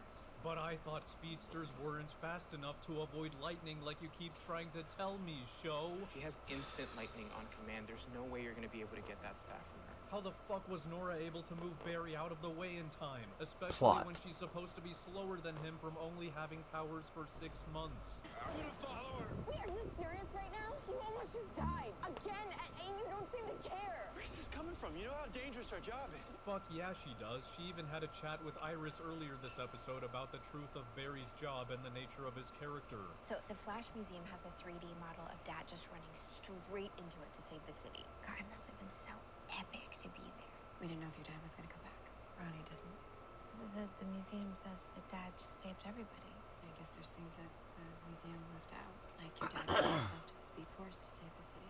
That was another time we said goodbye. I didn't know Dad had so many close calls. Look, your dad is always gonna want to put his life on the line for others. That is what I love most about him. Having Nora Type learn shit, I about how guess. close calls with death has been the norm for Barry, to then shame him for being okay with putting his life on the line for others, is the stupidest shit they could have come up with for this character. Yeah, but I don't want to lose you again. But you don't seem to give a damn if you lose me and all for your job. His job is allegedly saving lives, you stupid fuck. It isn't a 9 to 5 stapling papers together in a cubicle. And you've practically been begging to get involved in all of Team Flash's affairs since episode 1. So miss me with this bullshit, you drama farming crybaby cunt. I don't fucking get it. She broke down in tears in episode 4 when telling Iris she put a power dampening chip in her in the future, robbing her of the chance to become a hero like her dad. Yet the goddamn 30-year-old will throw a fucking tantrum when her dad is being a hero. Why is she even here? Weather Wizard has nothing to do with Cicada. Someone lock her up in the pipeline already. How many fixed events has she affected so far? And then the following scene has her tell Barry he should give up being the Flash so he doesn't vanish in the future. no. A desire she's been holding in her whole life. So why the Which fuck means has she she been won't- so infatuated with the Flash so far?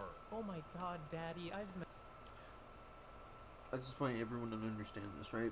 If she does that, right? If she has him not vanish in Crisis, she ceases to exist as she is, because her whole timeline is based off of the fact that he vanishes in the Crisis. memorized the entire museum about your superhero career and all the baddies you fought and all the cool things you've done, like stopping a tsunami and going through a wormhole. Very dangerous things. Wow, you're such a cool superhero. You save people from danger. I admire you so much. I want to be just like you. You're my hero. What the fuck is wrong with you? Why do you keep letting yourself almost die from doing superhero Nah, things? facts. Just stop, okay? Facts. Stop saving the city. Stop saving people from psychopaths. Don't do and anything world-ending ever threats. I again. need you Fuck it more all. than they do. Oh, you just know she would put that power dampening chip in Barry if she could, making her the ultimate hypocrite. Remember, guys, none of this soap opera drama would be happening if Barry just used his fucking superpower. Dear God, I hope Nora isn't this poorly characterized in the comics, because they did not cook. I don't even know if she exists in the comics. I gotta hit on Jess. She's at Sheldon County Airport. Last chance. Where's my dad? Jess, you know we can't give him up. Shut. Flash time, take the staff, knock her out. Flash time, take the staff, knock her out. Flash time, take the staff, knock her out. Mega Flash Man looking time, ass take the staff, knock motherfucker. her out. Flash time, take the staff, knock her out. Flash time, take the staff, knock her out. Flash time, take the staff, knock her out. Flash time, take the staff, knock her out. Flash time, take the staff, knock her out. You can attract all the lightning to the wand. That'll take down the tornado, but all of that energy will go through your body. It'll be a human lightning rod. So, this is a guaranteed suicide, right? Considering that one streak of lightning was enough to put him in cardiac arrest and immobilize him, channeling an entire tornado of lightning through his body is definitely going to kill him, and frankly, he probably won't be able to take it down in time before he's inevitably knocked out again, right? Nah, super easy, Right? barely an inconvenience. Right?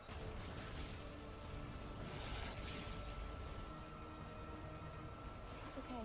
Run, Dad. Run! Wow, what a great character arc. Nora is told that her superhero dad puts himself in lethal situations to save lives and empathizes with that, gets mad at him when she sees that and pressures him into giving up, but is suddenly not mad the second time she sees that and encourages it. Nothing has changed to influence this shift. It's akin to Supergirl telling Terry she does not care if Zod kills the human race since they abused her, and then suddenly cares about the human race when seeing Zod kill them.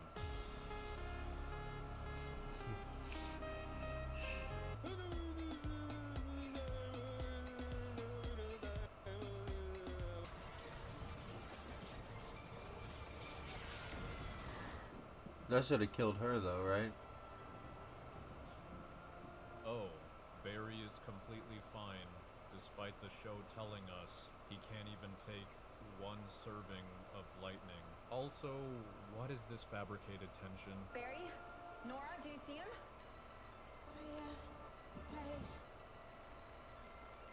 I see him. Iris can monitor Barry's heart rate through his suit, and it's perfectly intact, but she acts like she doesn't know if he survived this. The reason why she thought Cisco died in episode 3 is because he somehow took off his suit before disappearing. Which And still then doesn't we make have sense. Barry not saying jack shit to let them know he's still breathing. Dick move.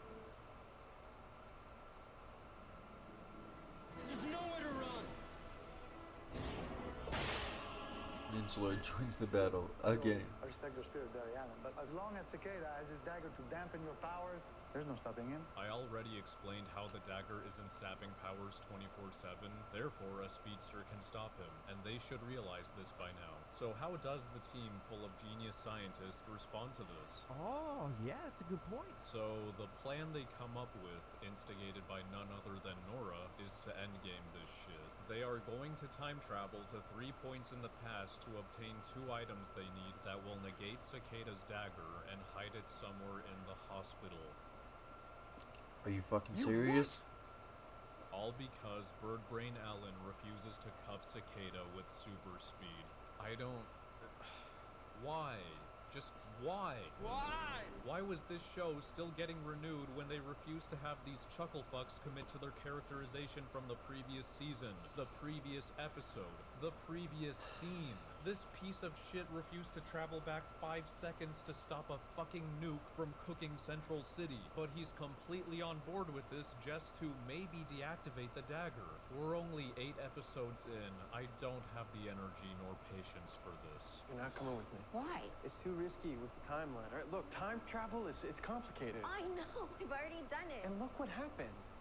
Oh, so Barry actually resents Nora for causing the mess he's dealing with this season. He's still bitter about her fucking with the timeline, as he should be, because that's priority number 1, as much as Iris wants to gaslight him into thinking it isn't. You changed fate to save my life. Now that our daughter is here in front of us asking for our help, you expect me to believe that you're worried about the timeline? Shut up, bitch! So why the fuck have you not sent her back to the future yet? Why the fuck do you keep her involved in non-cicada related matters? You think she should come with me? Yeah, Barry, I do. Iris, if I do this, I'm going back to some crazy times. Savitar, Zoom, Thun, Speedsters. Who you've all outsmarted and defeated. You know how long it exactly, fucking took Iris, for who them to do Barry that? has outsmarted and defeated, not fucking Nora. Yeah, Nora, you know, the dumbass who constantly infuriates you from making impulsive decisions and never learns her lessons. The dumbass who is here in the first place because she decided to interfere with taking down the satellite, which Barry didn't fucking need help with, all because, as far as you know, she couldn't help herself. Look, this was her idea, Barry, her solution. And it's a good one. It's not. So, unless you have a better reason why she should stay back? Someone simply having an idea does not mean they are the ideal candidate for executing it. Iris, if the CW comes up with the idea for a TV show about an overpowered superhero, that does not mean they should come anywhere near the writer's room. Barry is far more experienced than her, not to mention he's the one who actually lived the moments he's about to revisit, and he doesn't need an extra set of hands to do what he needs to do. And if you, even remember Season 4, he is capable of turning himself invisible if he needs to. There's the better reasons your stubborn ass is asking for. Is Barry gonna grow a spine and say something along those lines? Look, this was her idea, Barry, her solution. And it's a good one. Oh, yeah, that's a good point. Cool.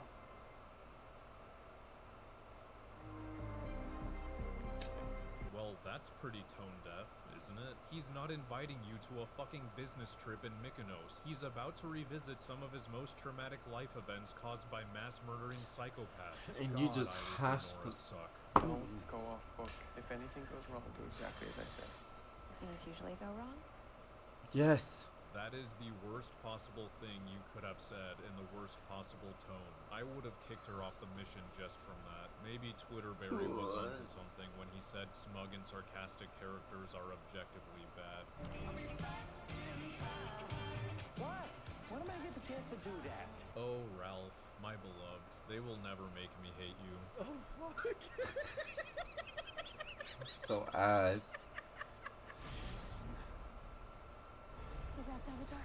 That's him. Come on.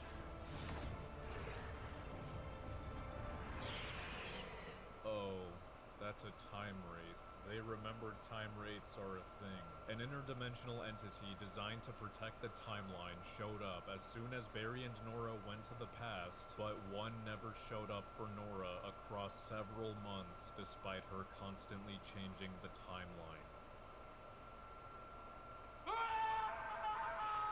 Time wraiths are yet another reason Nora should not have come with Barry. He's going to be showing up in 3 different periods, which is bad enough. Bringing a second speedster would increase the chances of time wraiths showing up. This would have been yet another valid reason he could have given Iris. If only the fucking Flash hadn't forgotten about this major side effect to time travel. What was that? The time right, they protect the timeline. I've got to get it out of here.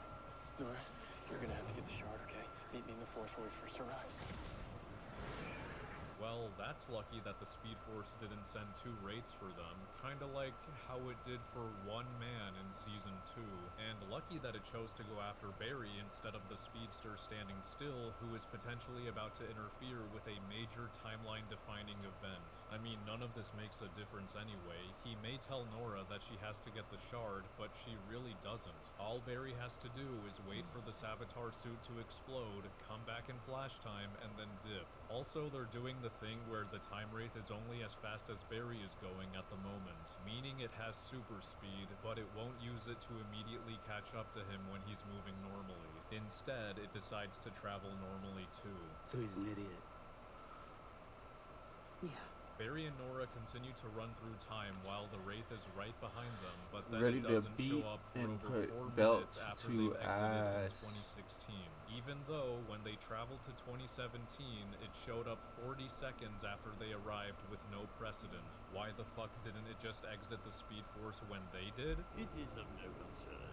Well, you see, if the omniscient timeline protector actually followed Barry and Nora into 2016, then we don't get this moment where Nora can admire Iris for motivating 2016 Barry. We don't get this moment where Barry has to talk to 2016 Wells, and we don't get this moment where Zoom returns and causes the Speed Force transmitter to break, because the Wraith would be perpetually chasing them. There would be no time for any of this. Come to think of it, why did Zoom return? He had just stolen Barry's speed, kidnapped Caitlin, and took her to his lair. The original episode ended there, and the following episode began the next day. He had no reason to come back. So that's 2 contrivances in a row. Is there gonna be a third one to complete the trifecta?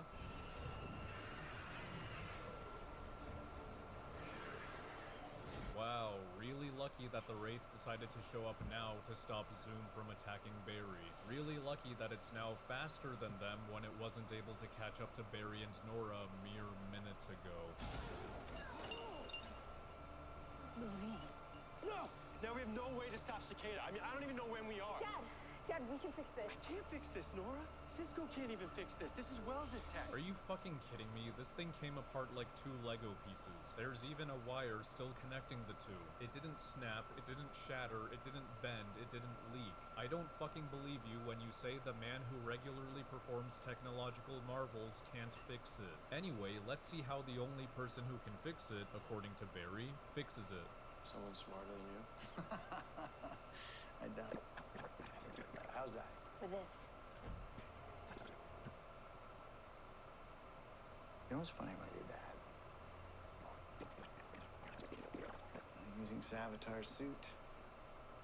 Smart idea. It was hers. Clever girl. Thawne doesn't replace any parts, he doesn't solder anything, he doesn't pull out surgical loops, he doesn't send nanobots He literally to repair just it. screwdrives He fucking it. screwdrivers it for less than a minute.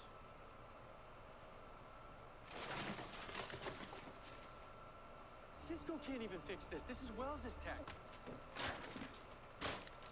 All the while, Nora's done fuck all. She literally hasn't done anything Barry couldn't have. If anything, she's just an inconvenience whose mere existence has put the mission more at risk. She spills future info to Thawne without Barry's consent. None of your business. It is my business. No, it's not. There's no chance that I help you. It's none of your business. Cicadas! Bruh.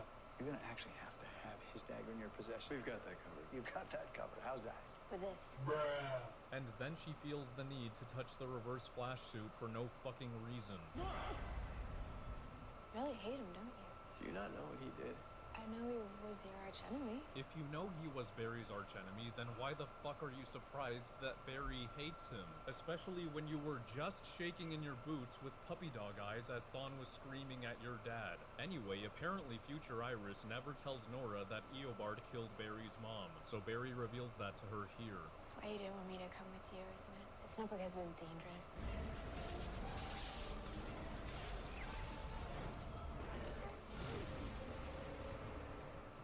Another speedster.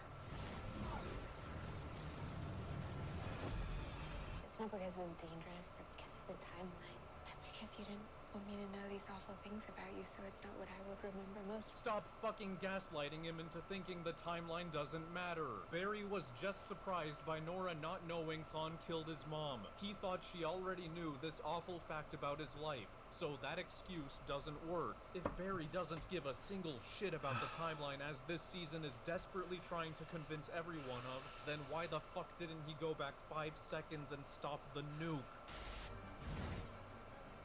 It's nothing about the timeline, it's all contrived plot points. Mom said it's my turn on the Xbox. Fucking stupid.